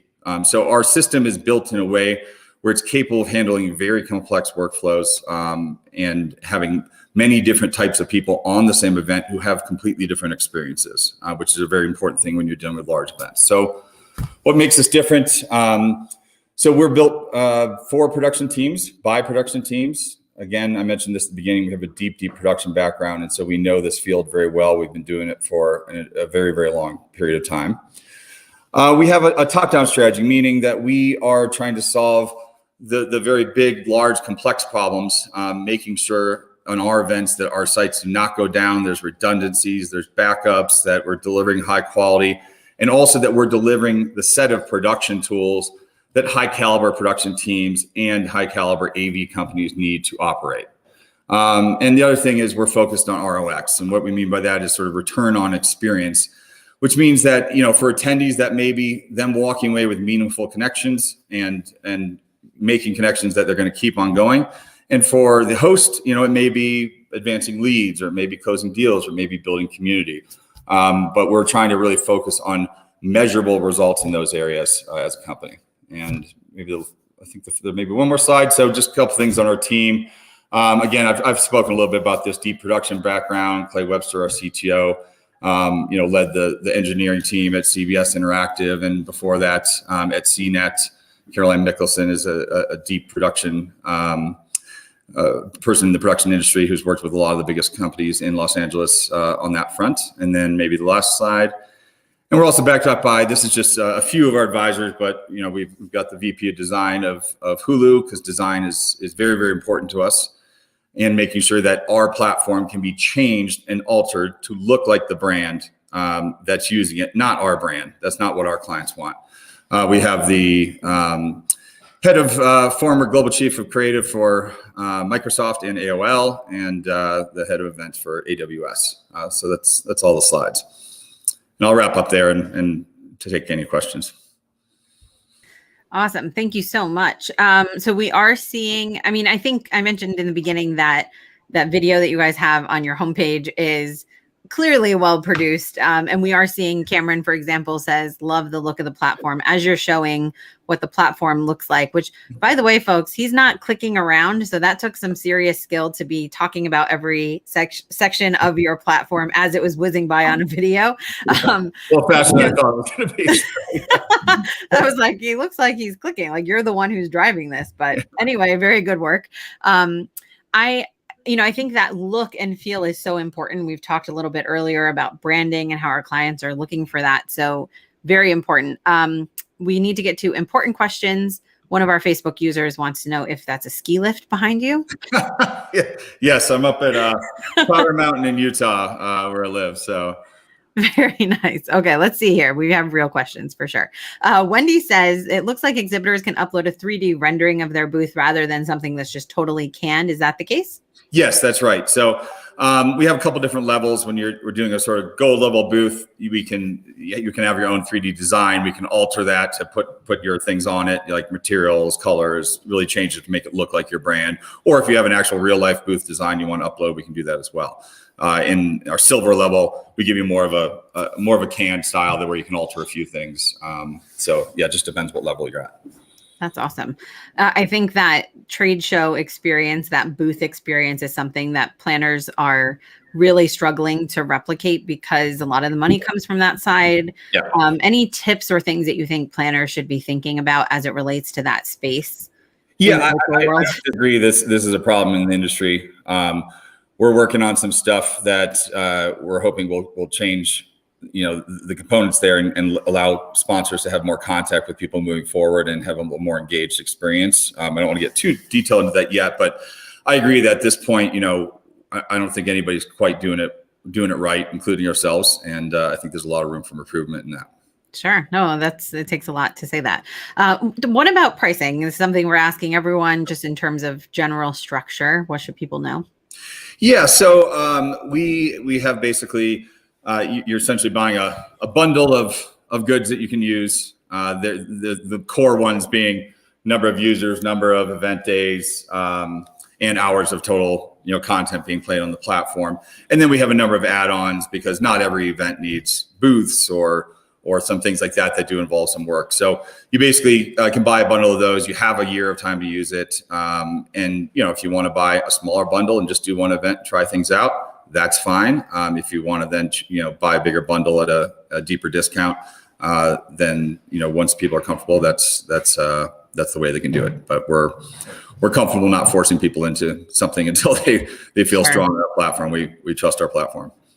Now, you did mention that you have your own streaming platform. And I think a lot of planners are looking for that like production support as well. So since you guys have that background, can you tell me a little bit more about the streaming platform itself? And then if there are any services that you provide? I know that's a popular question these days. Yes. I mean, so the type of events we're doing, we have a full team that sort of works in conjunction. Most of the events we're doing involve a production company, oftentimes an AV company who's sending out kits and operating a mixing station, and then us providing the kind of backbone of technology. So we're working with clients to provide them all that technology. If they do need production support, I have a whole production company as well that can also cover everything if need be. But on the platform side, yeah, we're helping people set up the platform, customize it, figure out how to operate. So you have a production person, you've got a design sort of creative director, and you've got a technical director that work with you the whole time. And then when we're in an event, we've got a full support team that's there to help people navigate or answer any questions they have during the platform as well. And you have our production team that's monitoring the streams actively. This is not a send a ticket to this thing and hope you get a response. We're going to be on comms, communication, and available within seconds, because that's what needs to happen when you're dealing with a high quality event. Yeah, that's so important. One last question. Patricia would like to know, are the 3D exhibits animated or interactive? Or I know you showed like the meeting capability. Yep. Anything else you want to share there? Yeah, so there's those interactive components that get layered on top of it, and you can move those around, and we can place those where need be. In terms of if you're talking about sort of a 3D walk into the booth style thing, we don't offer that yet, but we have been developing something along those lines. Awesome. Thank you. Well, thank you so much for showing us around. As I mentioned, everyone should go to their website, check out their video, of course. And we will be sharing the recording of this as well as slides if anyone is interested in that. But thank you so much for your time today, Ryan. Absolutely. Thanks, everybody. Back to the slopes. All right. Next, I'm very excited to introduce Michael Buckley from Cadence. Cadence is a company that you have seen with techsytalk before. These companies are changing so fast and doing so many amazing things. So we're going to let them have the opportunity to share what they're all about. Don't forget to stay engaged in the chat. Let us know what questions you have and what you think as you're watching it. We like to see the oohs and the ahs are always great. Michael, thank you so much for joining today. Thank you so much for having us. Great to see you, Liz. Of course. So I want to let you guys dive in. I say the same thing I really need to like mix it up. I'm going to let you dive in. I'll share your slides. Let me know when you want me to move them, and then I'll jump back on. Perfect. All right, cool. So with Cadence, our focus is to experience every moment. And for us, events are filled with incredible moments that could truly change your life. It may be the person that you meet that becomes a friend for life, a business partner, maybe even a lover. You may learn something or an idea gets sparked or inspiration occurs that can change your life. A company that you meet may have the product or service you've always been looking for. Our platform's focused on empowering event organizers to be able to focus on the content and the experiences and not event management and logistics. And the outcome of this is that experiences occurring all across your event that your attendees will remember for the rest of their lives. For the next slide, one way we go about this is that all your events are in one platform. That's how are we going to empower organizers to focus on content and experiences, not event management. It's that all your events are in one platform in which your users, your customers, your speakers, your companies, your brand, all of your configurations and stuff are at the account level for you to use across each and every event you do. So every time you do an event, it becomes easier and easier. You can have event templates that you use as default. You can duplicate and copy events so that when you are adding in your attendees, your speakers, your companies, it's with ease and they don't have to fill the information in over and over again. It is intended to be seamless for you and your audience to focus on what really matters when you're putting on a world-class event. The next area that we are able to kind of go about this empowerment for organizers is through 20+ features. We've been ideating and crafting this platform for over 6 years now, and we listen deeply to every single customer, partner, and attendee to learn the needs and the use cases. And this has led to over 20 features that cover the range of almost every use case, ranging from the different session formats of main stage, breakouts, workshops, webinars, trainings, social events, or networking with conversation and community, appointment scheduling for business meetings and sponsor activation, your exhibit halls and virtual booths for the sponsors and partners and companies to really get their return on investment, material distribution for learning and development, customers and leads engagement directly tied to your CRM or marketing automation, easy communication for you to your audience and your audience back to you. And this year in particular, we've been focusing on integrating lots of experiences in so that it is one seamless experience for your attendees and yourself. And you can be putting in amazing fundraising platforms, photo booths, games, closed captionings, language translation, studio platforms, so that for you and for your audience, one single platform that you have to worry about. For us, in the next aspect, what Ryan mentioned too is the branding. It's the look and feel, right? So having a single platform across every device with a website, native iPhone app, native Android, native iPad app, in that every experience that you've ever dreamed of in these 20+ features, the single most important thing is that it looks and it feels like your event. So a modern, beautiful event platform that brings the energy, the excitement, the hype, and the storytelling that truly makes the event feel special and come across as your event, not Cadence's event. Other thing that's one of the most passionate aspects of all of our team members and what we talk with all of our customers about is connecting people. And we don't mean this just in regards to like connecting people together. We're talking about like truly curating and personalizing the event experience for the attendee, learning their topics of interest across events to recommend the people to connect with, the groups and the conversations to be a part of, the companies to visit, the content to consume, the sessions to attend. That is the value to the attendee, where they feel like they are getting the most out of attending your event, which of course is incredibly valuable and the most important thing for an event organizer as well too. Once people are connected, they can then direct message each other, video chat with each other, have social spaces of conversation that can also be scheduled within your schedule, and then they can create and schedule meetings and appointments with themselves too, all in the interest of really connecting people together, sparking conversation and connecting them to the experiences that you've created. The next item, when we started Cadence, I wanted to learn the ins and outs of SaaS business. And I had seen quite often from great thought leadership, you don't want to have services because you can't scale to a global level.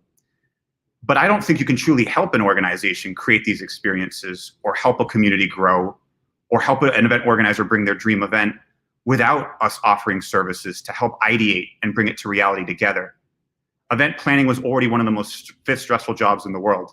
We want to alleviate that stress, bring relief and feeling of control and confidence in this incredible experience that you're about to put on. So our team is here for you and your attendees to be able to experience every moment. Lastly, people often ask me, like, why as the CEO do you do so many inbound sales demos? Or why do you lead customer success for many events?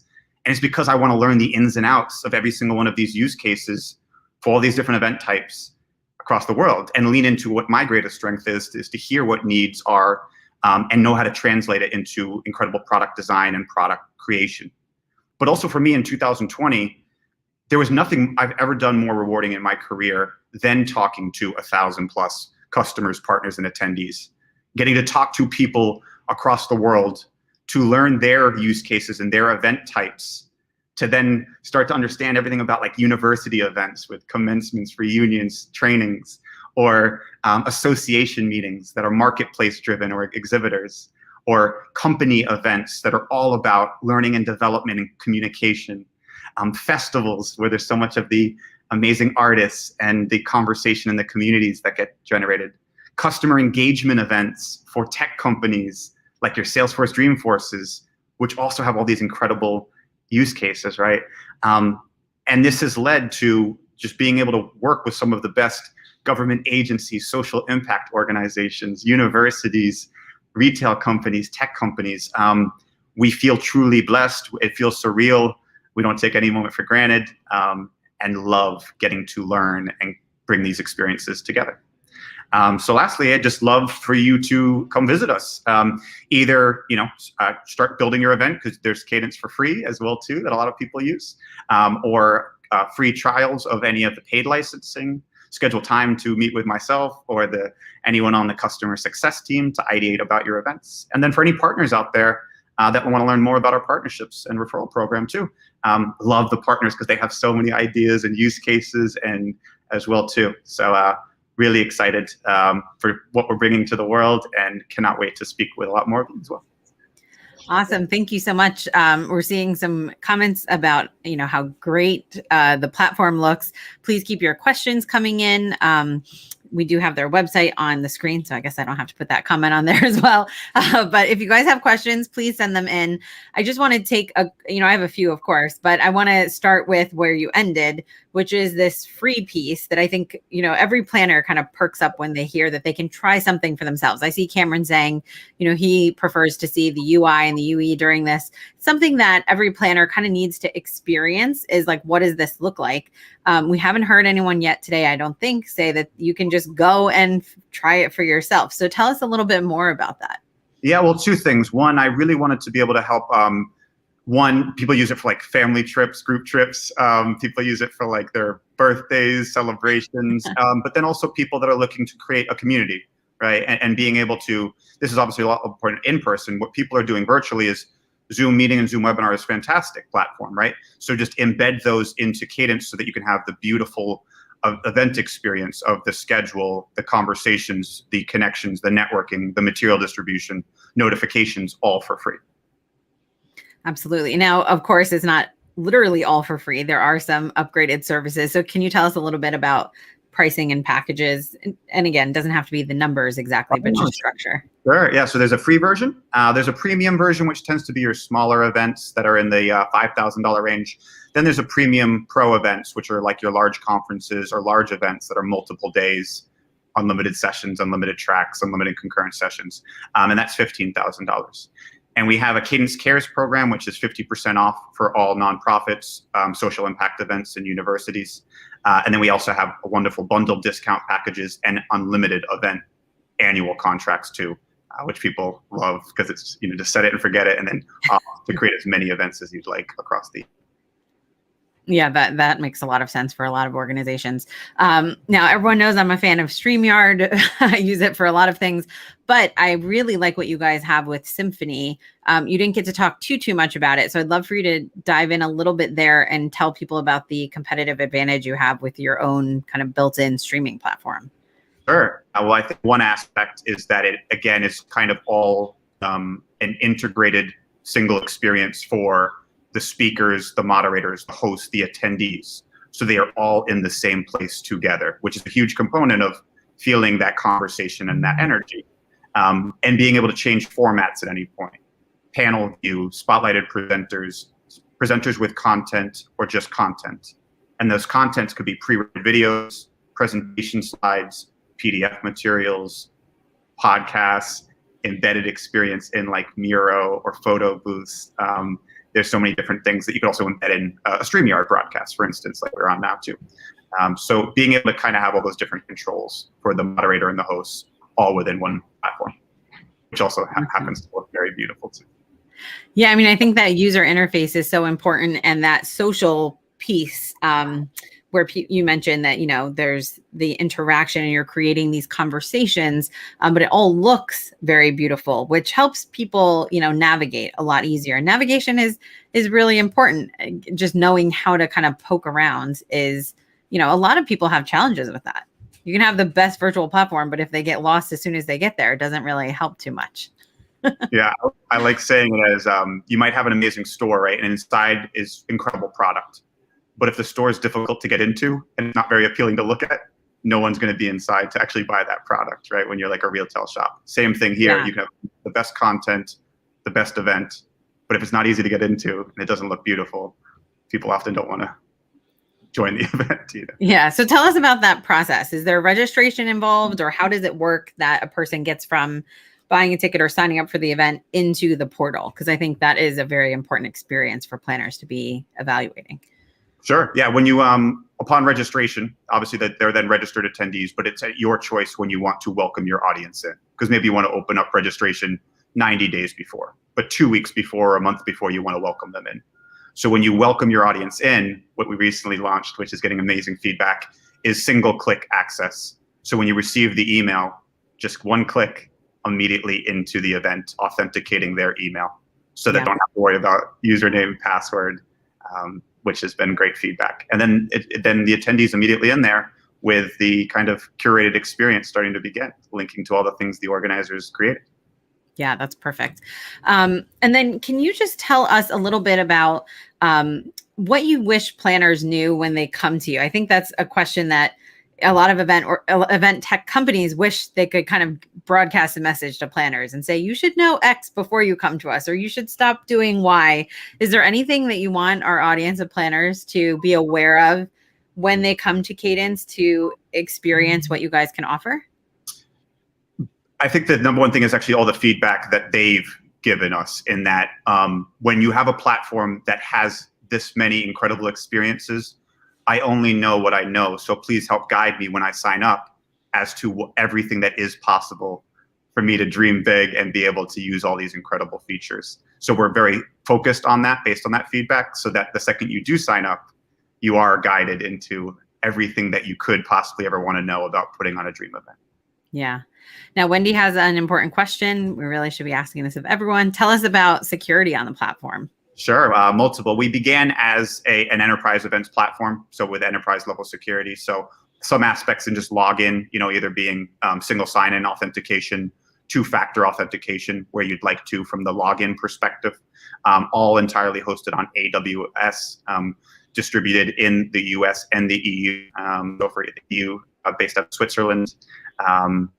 Then there are many other aspects of security that probably can't get into today too, but always feel free to reach out, and we have some wonderful security, all the documentation for you as well too, for any deeper inquiries you have. Awesome. Well, thank you so much for your time, Michael, today. Definitely go to eventcadence.com, everyone. Check it out, schedule a consultation, dive in and figure it out yourself using some of their free tools. And we really appreciate you sharing all the things that you're working on. I really like the platform, so I'm glad everyone can learn about it. Thank you so much. All right. So go to eventcadence.com, check them out, and we're going to keep this party rolling. Dana, I saw that you were commenting that this is like listening to podcasts on 1.5x, which I feel like is the ultimate podcast hack. And that's exactly what we're trying to do today. Give you all this information in a way that you can digest, highlights the best stuff, and then sends you directly to the company. In case you're wondering, we're not monetizing these interactions. We're not like trying to track how many of you go to their sites from our site. It's really just about giving you some great information and letting you go directly to the company. So please do. If you find a contact here of someone who's speaking, you want to reach out directly to them on LinkedIn, reach out to their website. What we care about is that you find some great platforms to really help you. So to that end, we are going to move on to the next company. Very excited to talk about Juno, which is the company coming up next. I'd like to welcome Josh. If you guys have not seen, Juno is they were the virtual event partner for PCMA Convening Leaders, one of those awesome events. And they have served a wide range of communities, from emergency room physicians. I think I need to learn more about this, to landscape professionals. Josh, thank you so much for taking some time to join us today. Of course, Liz. Thanks for having me. Thrilled to be here. I have heard a lot about Juno, so I'm looking forward to an opportunity to learn more and then evaluate it as well for our clients. But let me let you take it off with your slides. I'm going to show them, and then I'll circle back and answer as many questions as we can possibly fit in here. Okay, sounds good. Thanks for making time. Hey, listen, one of the things that gets us excited is community. And I'm a community guy. I've been building community-based software for 12 years. Started in the CSR space. We built a company that mobilized over 1 million global employees from GoPro, Estee Lauder, Staples, the NFL, to give time and energy back to their global communities. I went on with CrowdHub to build gaming and community platforms for education and betterment. And when COVID happened, a lot of our clients said, would you take your community and your gaming concepts and go virtual? And so we did. We started Juno. And what really got us excited is this notion of community. And I think in order to understand community, sometimes we have to retrace our steps. We have to look back and go, what is it that makes connection happen? And so our next slide will show sometimes you just have to go back and go, what are all the places where we meet?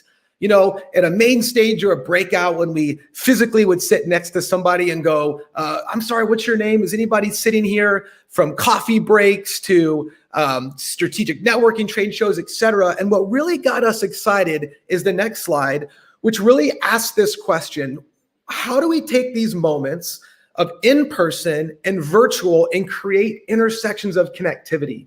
That's what we believe in. We believe in intersections of connectivity, which sounds cool, but the question comes, how do you identify those and create them and sustain them and monetize them?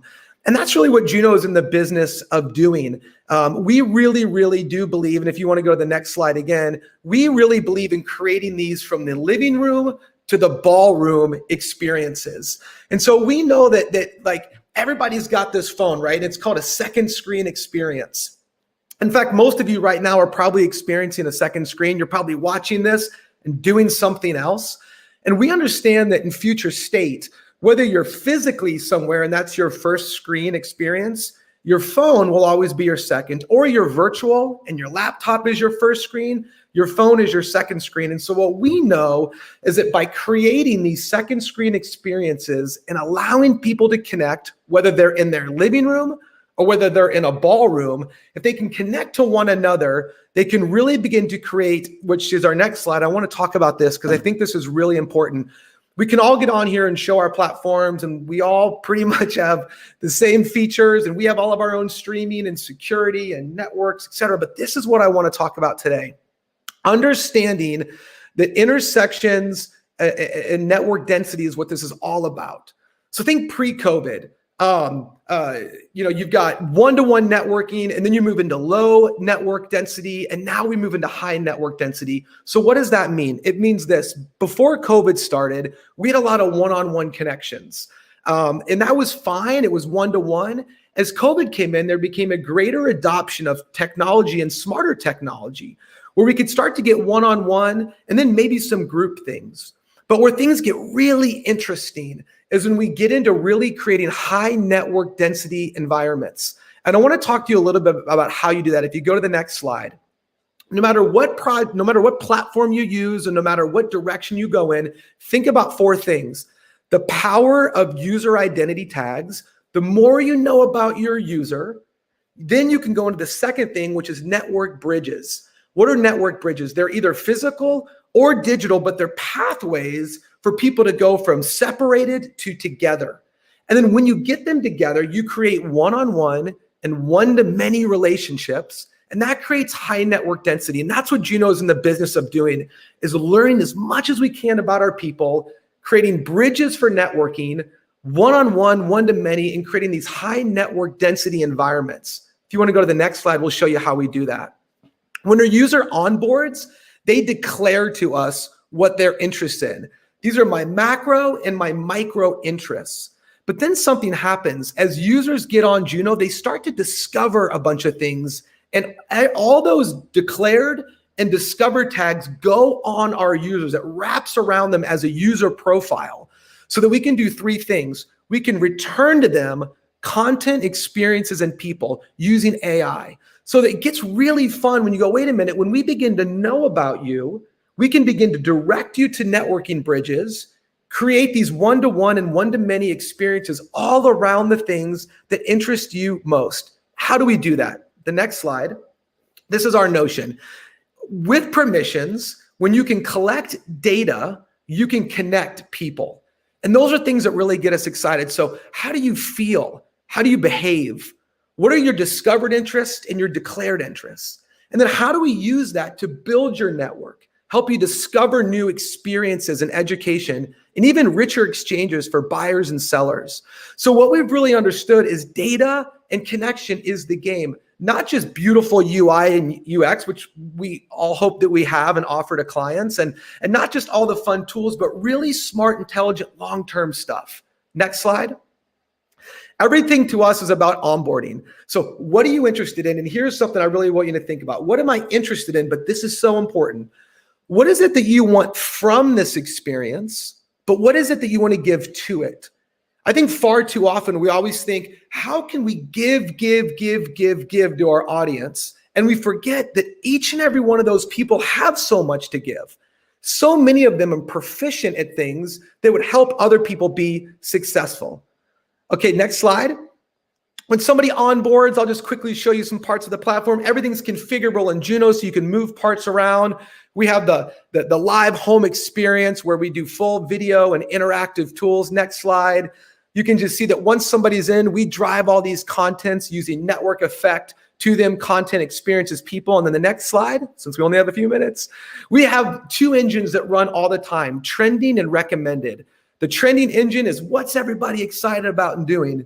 And the recommended is what are the people, the experiences, and the content that are gonna matter most to you. We wanna give you those. Your recommendation engines on the next slide will always be delivering people to you all throughout the process. So you always wanna be checking back in and saying, who are the new people that I need to know? Of course, the next slide, Juno has everything that you'd imagine, all of your live streaming, that we have our own streaming service as well that can connect with people. Next slide, all of your exhibitors and everything that we talk about is exhibitor suites. We don't want to think about booths. We want to think about suites because you want to give people an experience, not a transactional environment. And finally, if you go to the next slide, real-time data and analytics, not just for our users, but for all of our exhibitors too. Wouldn't it be great to know who's on your platform in real time? Wouldn't it be great to know what they're interested in, what they're doing? So Juno offers real-time platform analytics to all of our users, as well as real-time knowing what's going on. And we'll skip to our final couple of slides here real quick, is just from matchmaking, monetization, videos, engagement, and insights. Juno's got you covered. Our final slide, we want to talk to you too. So go to, if you want this deck and you want to learn more about how to build high network density, because it's so important, reach out to us, download our slide. We'd love to talk to you more. How do we do, Liz? That was amazing. And, I agree with Monica here, who says you have great speaking presence and energy. It's clear that you love what you do, which is really, really important. I have so many questions for you in a good way. And I do see some coming in from our audience. So I want to remind you that if you're watching, you have some questions, put them in the chat wherever you're watching, we'll get to them. I really love your focus on this community piece. And there was a comment earlier in the day about, we want to see what the platform looks like. But to your point, there's only so much platform you can see. What you really need to do is hone in on the pieces that matter for your audience. And I think this piece of community, especially as COVID has separated people and now everyone's dying to get back together, it's really important as we look to hybrid, et cetera. I don't have to make the case to you, obviously, I'm sure you know. Tell us a little bit about this data permissions. There was a question from a Facebook user about what you can get from LinkedIn, how you get these permissions. I think as soon as people start using that fancy word, artificial intelligence, or talking about privacy, people get a little scared, but it's actually so powerful. So I want you to talk a little bit about that. Yeah, and so I like what you first talked about, listen, I've been in software sales for 12 years, and at the end of every RFP, there's always 3 companies that are all awesome, that are going to be great for the client. And I've watched a few of these here before me, and these are great companies and doing great things, and no one's going to be steered wrong. The question is philosophy. Yeah. The question is, what is at the core center and the epicenter of why you do what you do? And for us, it's community. It really is connecting people. And so one of the things that's big on Juno is multiple permissions. So from the time that you onboard, you're going, what am I going to give permissions to and not? Even to when you get on exhibitor pages, anytime that we expose your data, we ask you, are you okay with that? We ask you multiple times. So unlike one of those things where we ask you one general and a million long lines of content, no, we want to really make sure that you understand and we understand that your data is private, and you should be able to give permissions multiple times throughout an experience when we may be exposing your data to somebody new that you didn't realize. That's really critical because we all know no one is reading that long list of permissions, terms and conditions that they click off on. Mary had a question about how long it takes on average for an attendee to complete that onboarding process where they're giving all their topics of interest. And is this like a 90-minute process, or how does that work? No, you know what? It's 3 questions. It's what are you interested in? What do you want to get? And what do you want to give? Those are the 3 questions we ask all the time because we want to triangulate that. And then the fun part is you can go in post sign up and you can go actually turn more tags on if you want to be more discoverable. So if you get there and go, gosh, I want to get some more leads generated, I want to get my network growing more, you can actually go in and click more tags, become more discoverable, and keep going. That's awesome. Okay. And then can you tell us a little bit about kind of packages, pricing, structure in general? It doesn't have to be, I know the numbers change daily and are based on 1,000, I would imagine 1,000 parameters. Sure. So like most of the groups, look, we're looking at a couple of things, how many people, how many sessions, how many days. And then like everybody's also said, like, we understand the power of year-round engagement. So once you get somebody that says, hey, I want to make this a part of our ecosystem and the things that we do. And, Juno offers full LMS, full member networking, full live streaming. You got to remember, we were a community-based platform for a decade. So, some of our clients include HP and United Nations that we're helping training and development. So the more, users have the ability to do a micro conference or a macro experience or a 365 bundle of all of their LMSs, all their member management, et cetera, et cetera. All of our clients seem to be going that direction. It's crazy. They went from the one annual conference a year to full year-round community, which I think is so interesting. It's kind of that pull from social media and those traditional platforms and into these more secure places. I had shared earlier that, we're doing this event free for the whole community, and some random person commented with some link to a credit card thing and they were just trying to take people's money. Like that's what can happen on social media. And so when you come into these safer environments, I think everyone is really about this community piece. So I'm so glad that you focused on this. In terms of, can you just go into a little more detail on the kind of more standard features that people would be looking for? So like exhibitor, speaker experience, a little bit on that. Yeah. So listen, people are using Juno for their main stage, breakouts, exhibitors, posters, networking environments. We have a thing called cohorts where our system using AI can randomly select people that have things in common, put them in a learning journey. And you can actually learn and study content together during the conference because our machine found out that you guys all have all these things, whether it's geo or interest-based. So we can say, hey, there's 19 of you in San Diego that all love leadership. You should look at these 3 courses or these 3 pieces of content together over the next 30 minutes. Think about the power of that. That's called network density. That's when all of a sudden you said, we've made a network with multiple connection points and made it more dense and more strong.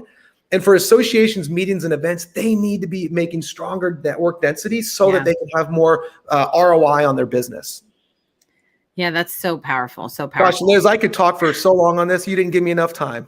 I know there's never enough time, but this is a really good feature on, what people should know about Juno. What's going to draw them to Juno as compared to, a billion different options at this point out there. It's not about how many options there are. It's about that point that you mentioned, just what is the philosophy of the company you're working with, and does that align with what you're looking to do as an event? Any exciting things down the pipeline that you guys have coming out that you want to kind of tease for our audience? We won't hold you to release dates, but one of the biggest things that we're really excited about is real-time interactions. So a lot of platforms, you have to refresh or you have to go different places. We're going to be what we're releasing is all real-time interactive, so you can see avatars of who's on what page and what they're doing. And so the time of reduction is so important. And so some things we're really excited about is launching those. We're doing a full thing. Our 365 experiences we're really, really excited about because it's going to allow people to take, even if they're at a physical event, take all of their learnings, relationships, and move ongoing. So more of our learning, more of our engaging, our networking bridges that we're building, we're really excited about. Awesome. I didn't mean to cover your face with that very good comment, but it's a really good comment and question that we don't have time for today. But I know Dana's in the chat from your team. I would love for you to jump in there. I just think the results of this networking and what that means for selling tickets and getting people interested was such a good comment. I didn't mean to block your whole face with it. But thank you so much for joining us today and sharing all of this. I think it's a really interesting platform for people to check out. And this, like I've said 10 times already, that connectivity that you're talking about is what everyone is talking about and what will be so critical 21, 22, 23 and beyond. So thank you so much for sharing this with us. Liz, thank you for your leadership and just your support of everyone. I appreciate it.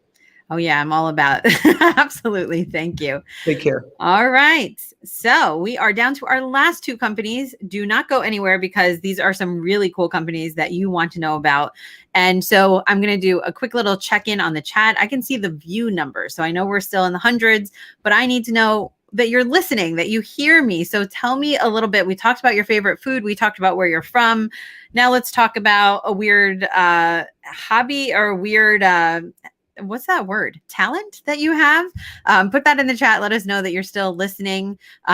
Really excited for you guys to continue checking out these companies, but I won't take your time. I'm going to read your comments, but I'm not going to take too much more time. I want to jump into ShowFlow, which is our next company. Brian and I'm going to bring him on screen here. Brian, welcome. How are you? Hey, Liz. Doing well. Thanks. How are you? Yeah, I'm doing well. Brian and I had a great opportunity to get to know each other a few weeks ago on a demo that we did for Event Leadership Institute. And really like what you guys are doing. It's a little bit different than your typical virtual platform. And ironically, a little similar to what we're doing more with StreamYard right now. Yeah. Our policy is to not use anything that's being showcased on the day, just because, of course, that would be, everyone would want that. But I would love for you to share ShowFlow because just in terms of quality, definitely we're talking about better than what I'm doing right now. So I'm going to let you kind of tell everyone about ShowFlow, what you guys do, and then I'll jump back in. I'm going to share your slides and then just let me know, when you want me to advance them, and then I'll be back. Yeah, thanks, Liz. And Sure. Thank you for the opportunity to jump in and share. You and Jenny have been great in setting this up, so it's been fun. I'm actually going to go a little bit higher level than the product that you were referring to there, Liz, which is our newest product called ShowFlow Studio, and talk about ShowFlow as a whole, because we've got actually 3 different tools that I think would be interesting to your followers. Really anybody that's producing any sort of live or even virtual, whether it's in real life or a virtual event. And so we'll talk through the 3 of these. The first one is, well, I guess I should say ShowFlow, we're based out of Orlando, Florida. We've been around for about 8 years providing software to the live event market, to production agencies, to corporations, freelancers, people that are producing live events. If you want to jump into the next slide, we are really a platform. A lot of people say they're the all-in-one platform. What we mean by that is we're the platform for the people that are producing the event. So whether you're live streaming, building a run of show, teleprompting, those are our 3 products. So we'll jump in on each of those and get into the details here. So we can jump into the first one. We'll start with Studio. So Studio is a real-time live streaming platform. You can invite in multiple users to collaborate on your live streams. And the goal is to improve the production value of whatever the content is that you're sending out to your attendees. So this is our newest tool that really is going to replace typically a webinar software or a Zoom where you want to get a little bit higher production value, you can bring in up to 25 presenters into the backstage and then present up to 10 live presenters on camera. One of our strong suits is that experience, bringing in the presenters. So I'll touch on that here in a second. The goal, though, is a very easy to use tool. There's tools out there like vMix that you basically have to be a streaming engineer or live video director in order to know how to use those things. And then there's on the lower end, there's the Zoom or the Microsoft Teams. And so we wanted to find something that was in between, similar to like what we're using today, StreamYard, to increase the production value, but still be a tool that anybody can pick up and create really good live stream content. So really digging in on some of the features, you can upload backgrounds. We also have a gallery of really cool looking backgrounds that you can use. You can also upload any of your overlays and lower thirds. So those are bugs or the logo that you see up in the top right, or a live bug up in the top left. Those are the sort of things that you can really get customized with to create that brand experience that that your clients might want. Virtual presenters, the process that they get invited in is super easy. You just send them a link and then they're going to type in their name. There's no user account or anything like that for the presenter. The goal for that is to make it super easy, because it's oftentimes the case where the presenters aren't the most tech savvy. And so we wanted to give them a really clean experience to be able to turn their cameras on, their microphone, give the director, whoever's creating the content, the ability to communicate directly with those presenters over chat and audio. And so that's a really strong suit of ours. Another strong suit of this platform is the media playback. This is a cloud-based software, so there's no downloads. And because of that, it's not going to be reliant on your internet connection. It's all going to be computed in the cloud.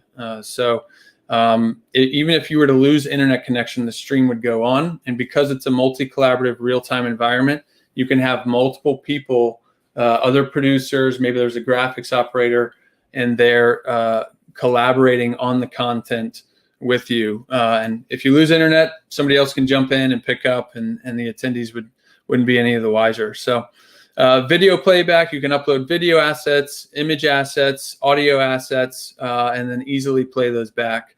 And then in terms of getting this stream out, where does it go? That can go really to any virtual event platform. So I know that there's been a few on today. You can send those to also social media platforms as well. And so you can have multiple destinations. You can stream out to really any place that you want to with ease. So that's the Studio platform, our newest tool, one that we're most excited about right now. If we want to jump over, I think the next one is Rundown. So this is really focusing in more on the pre-production side, as well as pulling off the live event. So if you're not familiar with a rundown, what that is, sometimes it's referred to as a cue sheet, cue to cue, run of show. This is basically an agenda that itemizes out the live aspect of the session with very fine detail, down to the minute, down to the second of what's going to take place in that. So you come in, you start typing in, that the doors are going to open or the show's going to start at this time. You can put in the time of day and then the duration, and then that's going to just automatically calculate all your times down the entire show. If things change on the fly, maybe you're running 3 minutes late or 30 seconds late, we have a flagship feature called show caller tracking, which allows whoever's calling the show to broadcast to all the users that are in this document where they're at in the document. And then that's going to automatically update your times as you go. So you'll always know how, what we call heavy or light you are, or ahead of schedule or behind schedule you are in that document. So the rundown is a very powerful tool if you're creating live presentations and you want to itemize those out. The next slide would be our prompter. The prompter solution is a couple years old. We've equipped this in light of the pandemic, knowing that a lot of presenters are actually remote. And so this is really cool. If you have talent or a speaker that needs to read, the way this works is you can add in the content in our software and then send the talent a link. And then that's going to turn their computer monitor into a prompter that is controlled remotely by a different, what's called a prompter operator. So that person would be able to control their scroll. Everything is real time in this as well. So if the talent in rehearsals is saying, actually, can you change this out? They can do that, and those updates will appear on their screen in real time without them actually having to edit the content. So really cool feature. This is deeply integrated with our rundown software, and we're going to be rolling out an integration with this on the studio side as well, so that when you invite presenters in, they're going to start sharing their camera, their microphone, their speakers, and then they'll see their prompter right there, right below their camera on their screen, so they can just read off of that. So we're really excited about the integrations between our 3 products as well. So next slide, I think, is, use cases. So anybody that's producing any sort of live event, so whether it's virtual or in person, webinars, online training, internal meetings, corporate event production. We have a lot of sports customers that use this for live game presentation, house of worship as well. So it kind of spans the whole gamut there. And then lastly, who's using it? We've got a lot of big customers, TEDx events, NASA, a lot of sports teams, as I mentioned. So I think that's probably it. I think the next slide is like where can you check us out? You can go to showflow.tv. That's our website. Anybody can sign up for a free trial. We don't require credit cards or anything like that. And you can play around with each of these 3 softwares for 2 weeks to really explore. And then we've got customer success and support people there to answer your questions as you're in the app as well. So I think my time is up, Liz. That was awesome. I think this stuff is so important to think about. It's the production side of things that you can have, all the bells and whistles in terms of, the networking and a lot of things that we've talked about today. But if everything is running late, or your speakers are clearly looking off the screen, the stuff really matters. I see Lynn Edwards. Hi, Lynn. Thanks for joining us today. She says she loves ShowFlow.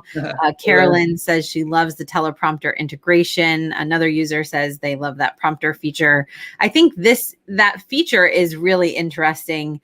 Well, all of the features are interesting, but I know, that teleprompter feature integrated with the other pieces of the platform are really, really helpful. I mean, it's one thing to have a teleprompter. It's another to have it integrated with these other pieces. So that's awesome. And the prompter is something too that's helpful during live, but also for pre-records. We hear that a lot of talent or speakers, they don't want to go live when they're doing these things. So pre-recording is a really big thing. We actually have a recording feature in our studio where you can just hit record and then you stop it, and that creates a clip that you can load up as a media asset for playback when you are live. So you can, on the fly, do a mix of your pre-records and live. And so that prompter feature can be super helpful too if you're just trying to record a video. That's awesome. I see that Patricia says her colleagues have been very happy with ShowFlow, particularly Rundown. They've been using it for years, so that's awesome to hear.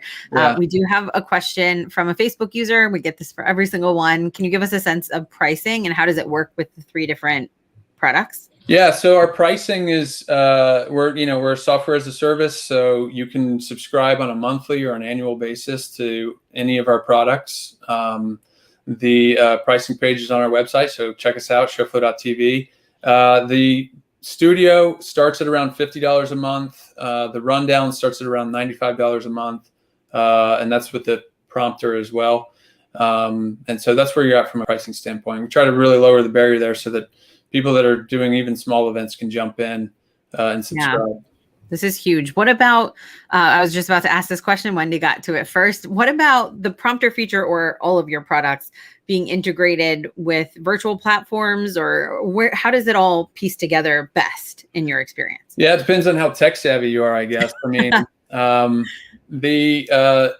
oftentimes what we hear for integrating prompter is, can you integrate it into other hardware? So we do have features within the prompter to be able to flip the screen horizontally or mirror it rather, which if you're using like a presidential or something, that because it's being reflected on glass, it does that. So it does integrate well with other hardware. So I hope that's the question. And then what about, let's say they're using, I don't know, Zoom, but they want to be able to track their run of show and they want to be able to use the teleprompter. Is that something that they can integrate, or how does the two work together? Yeah, I mean, you could bring in the, the beautiful thing about the prompters, you can send that link to anybody and to as many people as you want to. And so you could bring it in as a screen share or something like that in Zoom. But really it doesn't need to be. It would have better performance if you were not using it in a screen share fashion, just because of the frame rates on things. I think the products that you're talking about today are, music to an event professional's ear. They're doing this. Admittedly, I constantly have done this in Excel, and then the document's outdated, and you're trying to pair that with a timer. I mean, it just makes so much sense. I myself will start using it for our clients for sure. So I'm really excited to learn more about and how this all pairs together. Because when you and I talked, it was definitely more about the studio, but seeing the prompter and all of these pieces working together is so critical. Yeah. And so I'm so glad that we got to see that today. Even it's like education for me. Yeah, we're excited about the integration between Rundown and Studio, because you'll be able to preset scenes or looks for your live stream, and then map those to a particular item in your Rundown. And then essentially, as you hit the space bar and track from item to item, that could actually trigger different looks in your studio, which will be pretty cool as well. Now, I get this question a lot because people know I use StreamYard or whatever they're using. Do you offer services to help people figure out, like, the first one that they're doing, how to run it all and make it work together? Or is this something that they would partner with somebody else for? Yeah, I think that the professional services is a good one. We work with a ton of production agencies, so we can refer you out to people, even if it's just a freelancer that you want to like hire them for a day rate or something like that. Sure. And then we use a chat feature inside the application, and our customer success team is awesome. They will jump on a call with you and talk through your live stream workflow in areas even that don't pertain to where Studio is being used. So in live streaming, there's the upflow, the downflow, or the upstream, downstream. And so we're well versed in all that stuff because we eat our own dog food, is what we say. We use these tools ourselves when we're doing our own webinars, and we do a 10-minute Tuesday every Tuesday at lunchtime to talk through a different aspect of production. So we're there to help if you have questions on your live streaming stuff. That's awesome. And where can people tune into this Tuesday thing that you just mentioned? You can go to showflow.tv/live, I believe. Or if you sign up for a free trial, you're automatically invited into something called Showflow Backstage, which is our own forum of all of our users where they can have discussions around different production topics, discussions around different aspects of our software. And so we also live stream it to our Backstage, and I believe to Facebook as well. So go and follow us on Facebook and LinkedIn, and you can check it out there as well. Perfect. Thank you so much for offering all this value, not only in the product and the service, but in the education as well. I know planners really are looking for that. So I hope everyone checks it out. Yeah, cool.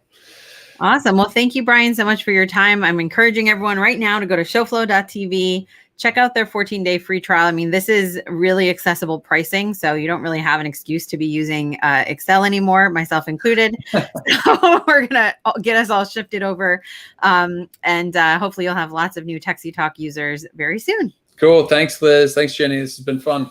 Thanks, Brian. Take care.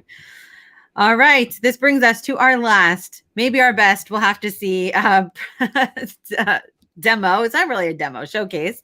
Very excited to still see all of you guys here live and joining us. So please keep those questions, comments coming in. Let us know you are alive. I know you probably have this open on multiple tabs. I can't say I would not do the same thing, but make sure you check in with us in addition to hearing that you're participating in the conversation. And thank you, Cameron and Patricia and Carolyn and Lynn. I've seen you guys here since the very beginning. Wendy, thank you so much for your comments. Keep those coming in. and so many more of you. So next, I'm excited to introduce Jordan Goodfellow. Jordan is here with a company called Bigstream. Yes, ma'am. I'm hearing some feedback for some reason. Let me see if I can turn it down over here. This is my side. Someone is still here. That's good. Let me just take you off 1 second, and then you just refresh your. I think it's on your side. So let's see. You just refresh your browser, and I'll bring you right back on. Awesome. Okay. So sorry about that. Let's see here. Let's see what you guys have to say. I see someone is still here. Megan Powers, she saved us on LinkedIn. She said the only competition is the same old way. Been there with other tech clients I've had. That is definitely the case. And Glenn soaking it all in. All right. Let's see. Jordan seems to be back. There we go. I don't know what that was. That was probably a StreamYard issue. Welcome and thanks for joining us today. Thanks for having me. I appreciate it. How are you doing today? I'm doing well. You know, got to experience like at least one tech issue during every live stream, right?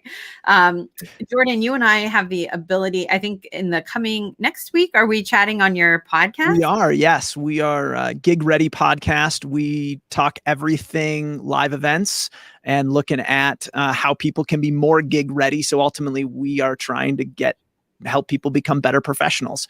And so it's a lot of fun. We have a great time. It's awesome. I'm looking forward to it. I know you've also featured several members of the techsytalk community, so people know you, which is great.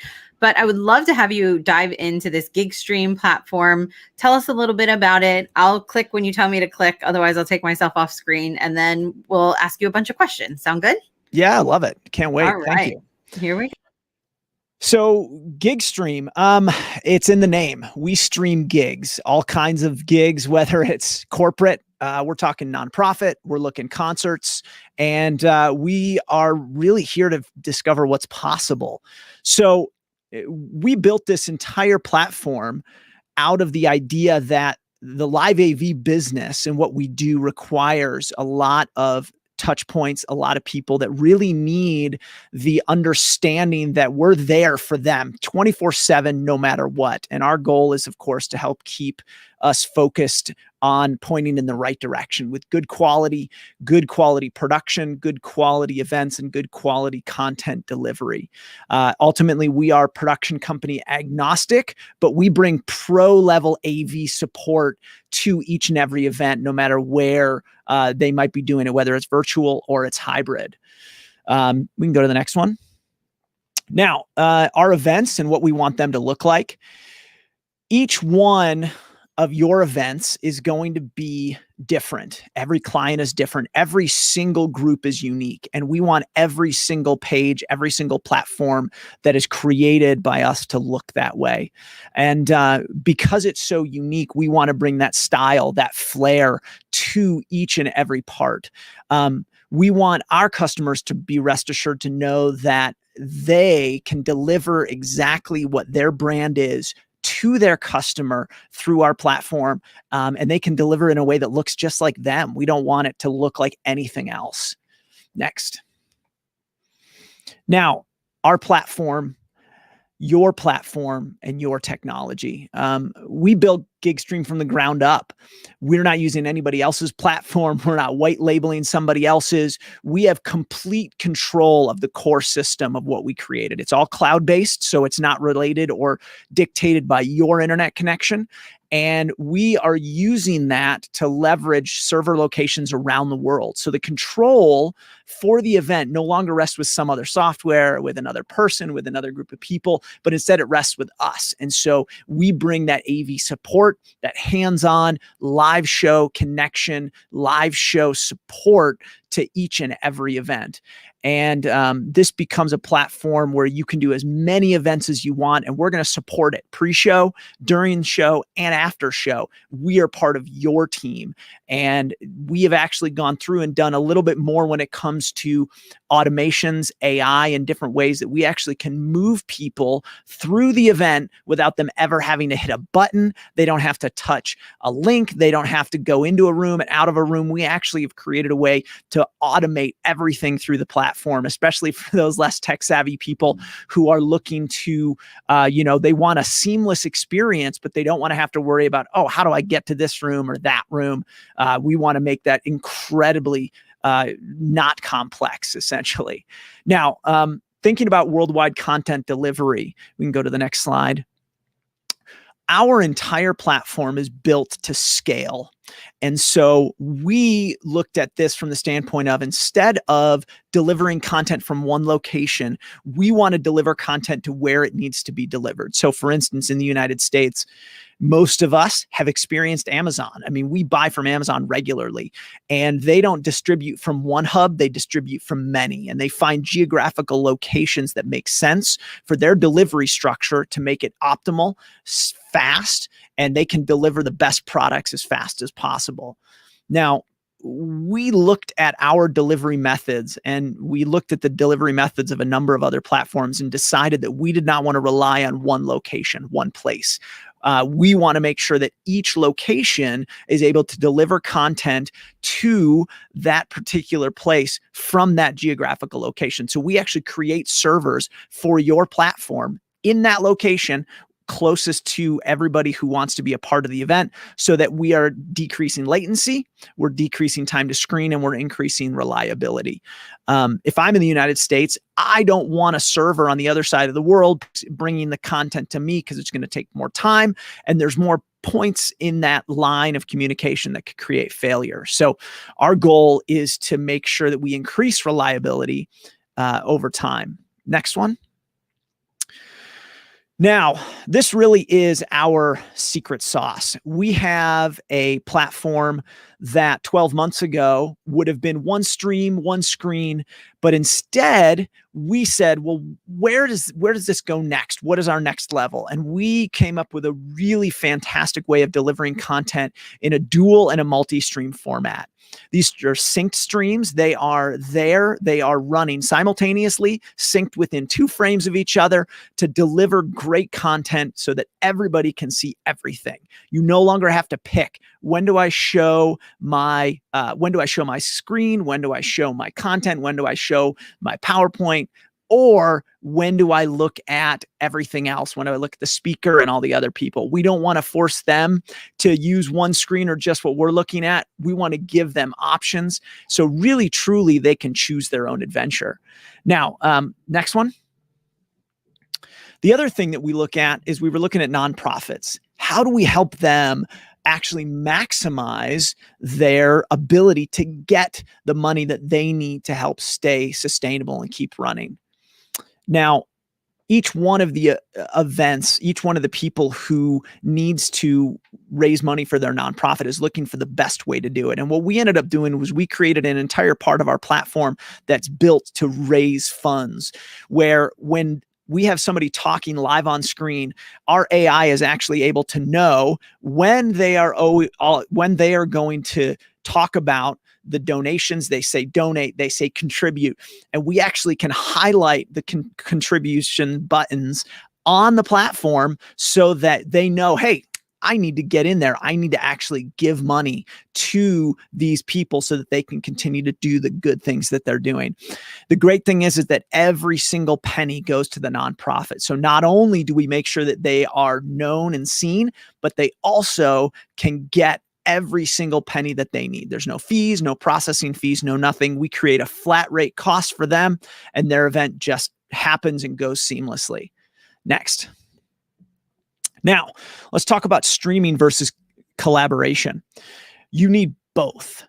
Not only do you need the streaming aspect of sending stuff down to your customers and your clients, but you also want to be able to collaborate, meaning person to person. So when you're talking with someone else, you're going back and forth, you're actually interacting with other people. And our platform creates a way for you not only to do one direction streaming, but also come in for roundtable discussions, networking groups, and any other way that you want to communicate. So we've created both sides of it, giving people a way to connect, but also deliver information to people no matter where they are in the world. Last. So looking at all of this, we would love to show you a little bit more. Gigstream.live is the best place to find us. And we really are excited for the great content that we can deliver to people around the world and show them just how fantastic virtual and hybrid events can be. Awesome. Thank you so much. We are seeing some comments come in and some questions, which we will get to in just a second. I like to make this reminder after each one to please, if you're watching and you have some questions, put them in the chat. Jordan, thank you so much for walking us through this. I really like this idea, and correct me if I'm wrong in understanding it, that a user can choose what they want to be seeing and what they want to focus on. If I go back to your slide, just a few slides ago here, is this the case that a user can say, I want to see Liz full screen and I don't care really what the slides say? Correct. Yes, exactly. So our thought was, why do we have to choose whether it's content or whether it's the person? And so now you can have multiple streams going. And so you see in this image here where our speaker is small, content is large. Some people like it the other way. The nice thing is not only can they do it, but if the producer or someone else has a way that they want to show the content, we can actually push that to all of the users and say, this is what we want you to focus on now. And then they can choose to pivot and adjust from there if they want to do something different. Yeah, this choose your own adventure model is, very popular right now. I have not seen this where they can literally change what they're looking at.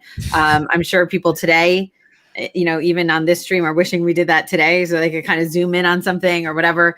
But we are seeing it with like audio and video. And I think this is definitely a trend. So I like what you're doing here. I think that's really smart. Thank you. Wendy has a question about those servers. You talked about the international locations. She does have a client who has, recommendation or requirement actually that all their servers have to be US based. So is it possible to control where that every single from? Correct. So what we do is we actually, when we work with a customer, everything we're doing is, I say, semi-custom. So they say, hey, we have an event in X city where we're going to have 500 people that are going to attend. We will spin up a server in, let's say, Chicago, and then that will be their host server for that entire event. Every bit of the information will go through that. And then the hot backups that we have going live for those will actually be running simultaneously. If something happens, we're able to move, pivot, and that's why we actually have a live technician on every show to keep everything running seamlessly. Okay, so tell me more about that services part. I mean, there's the platform, but then this live technician. Is there also support in the lead up to the event, the planning process? Yes, exactly. So we'll help them create their site. That will be the branding, the customization, the color, everything from a web development standpoint. Then they'll be able to have the site, they'll have the event. During the pre-show, we'll do all the testing. We'll do with their production company or with whomever they want to use, whether it's StreamYard, whether it's ShowFlow. We can work with any one of them and we'll test the content, make sure it's getting to the right place. It looks good. It's streaming correctly. And that's all through the pre-show. Plus, day of, there's one phone call. Pick up the phone. Hey, we're having an issue or we see this issue. There's no hold music. There's no 800 number. There's no email. There's no, texting will work too. But we want, just like a live pro AV, get to the problem as soon as possible. Walk backstage and talk to the technician. Super important. I mean, I've said many times you could be 30 seconds late for an in-person event and no one will notice. But 30 seconds on a virtual event, everyone's feverishly in the chat, something's wrong, everything's broken, the world is falling apart. So all of those seconds count. They feel like hours as you're producing a virtual. Yes, they do. Another question from Wendy. What engagement tools do you offer? Can you tell us about polls, surveys, all that kind of stuff? Yeah, we have, like everybody else. I mean, we have polls, surveys, we have modules, chat, Everything is able to be curated. So you've got Q&A, you've got chat, you've got curated content. So we can, if there's chat boxes that we create, whether it's multiple or single, they can be wide open, they can be curated. We've got the ability to do, beginning and end Q&A, middle Q&A. I mean, we can basically push modules in and out throughout an entire show to give people the experience that the producer wants. If it's a pre-show question and answer or polling, hey, what did you think about all of these subjects? Then you go to the end, what do you think about them now? And really get that data, and all of that is collected, and then we can hand it off to the producer when it's done. That's awesome. Can you tell us a little bit about pricing, just what we should know from a structure standpoint? For sure. Yeah. So the initial license is $5,000, and that includes 500 registrations. Now, this is a corporate structure. We have flat rate pricing for all of our nonprofits, where we're basically doing like a $2,500 flat rate fee for their event. And then we help them create that because they're on more of a budget restrictive type standpoint, and their events are a lot shorter. Once you have the license for $5,000, you can use the platform for as many events as you want. And those 500 registrations go until they're gone. And then it's $6 per registration after that. If you go to multi-stream, there is an upcharge for that of $3 per person, but that, we figure that out on a show by show basis, depending on what the needs are. And how does it work? Very technical question in terms of the attendees, if they're coming to multiple events. So you have those 500 registrations. Is that per event? So if it's one person coming to 3 events, they're going to pay for, you're going to pay for each event each time that they come. Right. I've patterned it after another very popular service that we all know. But it just made more sense. I wanted to simplify the pricing structure instead of, well, how many hours and how long and how much. It didn't make sense to get complicated. Yeah, I have to say our clients very much like that per person pricing, even if it's expensive, which I'm not saying yours is, but even if it was, they'd rather pay it per person. Even if it was $50 a person, they just want to know. And I guess they're kind of used to that with food and beverage and other things that we price that way. It's an interesting model for virtual, honestly, but it seems to work pretty well. And so I'm glad it's working for you. And I'm sure planners appreciate that it's a lot easier to explain to your clients. And they can budget. I mean, how many times has some customer come to you on a Friday at 3:00 in the afternoon and said, I've got this event that we need to schedule and I need all my numbers by Monday, and then I'm getting text messages saying, I need this now. And it's just easy enough. Here's the license. Here's the per person. How many people? We're really feeling like if we keep it this simple, we're going to be able to help people budget, create a better event, create better outcomes ultimately. Yeah, that's awesome. So, let's see if I'm missing any questions in the chat. I think I got them all. We are just at time, so I guess I don't have time for any more anyway. But Jordan, thank you so much for showing us GigStream. I'm really looking forward to being on your podcast. So I hope everyone who's watching will be able to join as well. Right. And I know that they can connect with you in the techsytalk community. But since it's not on this screen, can you remind them of how to reach out if they're interested right now? Yeah, go to gigstream.live. And you can jump on for a demo. We'll be happy to show you. You can grab, hit the green button up there, and we'll schedule some time to talk, give you a better idea of what we're doing, how we're doing it, how we can help them integrate with what they may already be doing just to help them be more successful and really truly solve problems. That's what I love to do.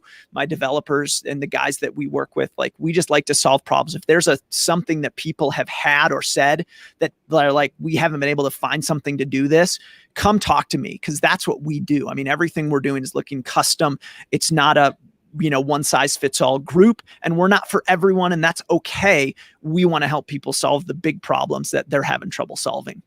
Yeah, that's super important. Not every platform works for everyone, obviously, which is why we do a showcase like this. That's right. So thank you so much, Jordan. Looking forward to connecting with you again soon. Awesome. Thanks, Liz. We'll talk to you on Monday. Have a great day. Awesome. All right, folks. We are wrapping up now. I cannot believe it. It has been a crazy and wonderful 2.5, 3 hours, and really excited to showcase all of these different companies who are doing really, really amazing things. Glenn, Cameron, Wendy, I see so many of you who have been joining since the very beginning. thank you. I know you have a billion other things to be doing, but hopefully this was a great way to kind of get up to speed and see all these different platforms. Before we wrap things up, I do want to just reintroduce, if you missed in the beginning, Ginny, who is here on the Techsy Talk team. Ginny, hello. Thank you so much. Hi. Yeah, of course. Ginny has been our intern for this spring semester. It's been an amazing opportunity to work with her. And she's been on the back end. So please, event planners, give her a round of applause. She's produced her first virtual event today. She's been a great asset to the Techsy Talk team. So I wanted to make sure that you all got the chance to meet her and see, connect with her. Do connect with her on LinkedIn. I'm going to have her go through the list and connect with people as well. She's graduating in May, and we all know what kind of craziness this world is to graduate into right now. But Ginny, you did such an awesome job running everything, and Jennifer from our team is giving you a great job. So thank you so much for everything that you've done. I'm so glad that people could get to know you a little bit. Yeah, thank you. I had a lot of fun with this event. All right. So we're just wrapping things up. Yes, there will be recordings sent out, but they are going on our newsletter. So if you are not on our newsletter yet, please go to techsytalk.com, sign up. Look at all these great comments for Ginny. Thank you so much, guys, for giving her all the support.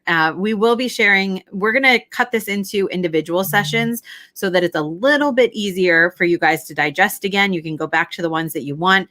We'll be sending those out to our Techsy Talk newsletter, so please make sure that you are on it. We'll also be putting them in our Techsy Talk community. I know a lot of you are already in there and watching there. You guys have a lot going on, so I'm not going to keep you any longer, but thank you so much for joining us today. Check out these companies, find some great partners, email me and let me know what you think about them. We are using some of them for our own clients and looking forward to using the rest. So thank you, everyone, and have a wonderful day. Take care.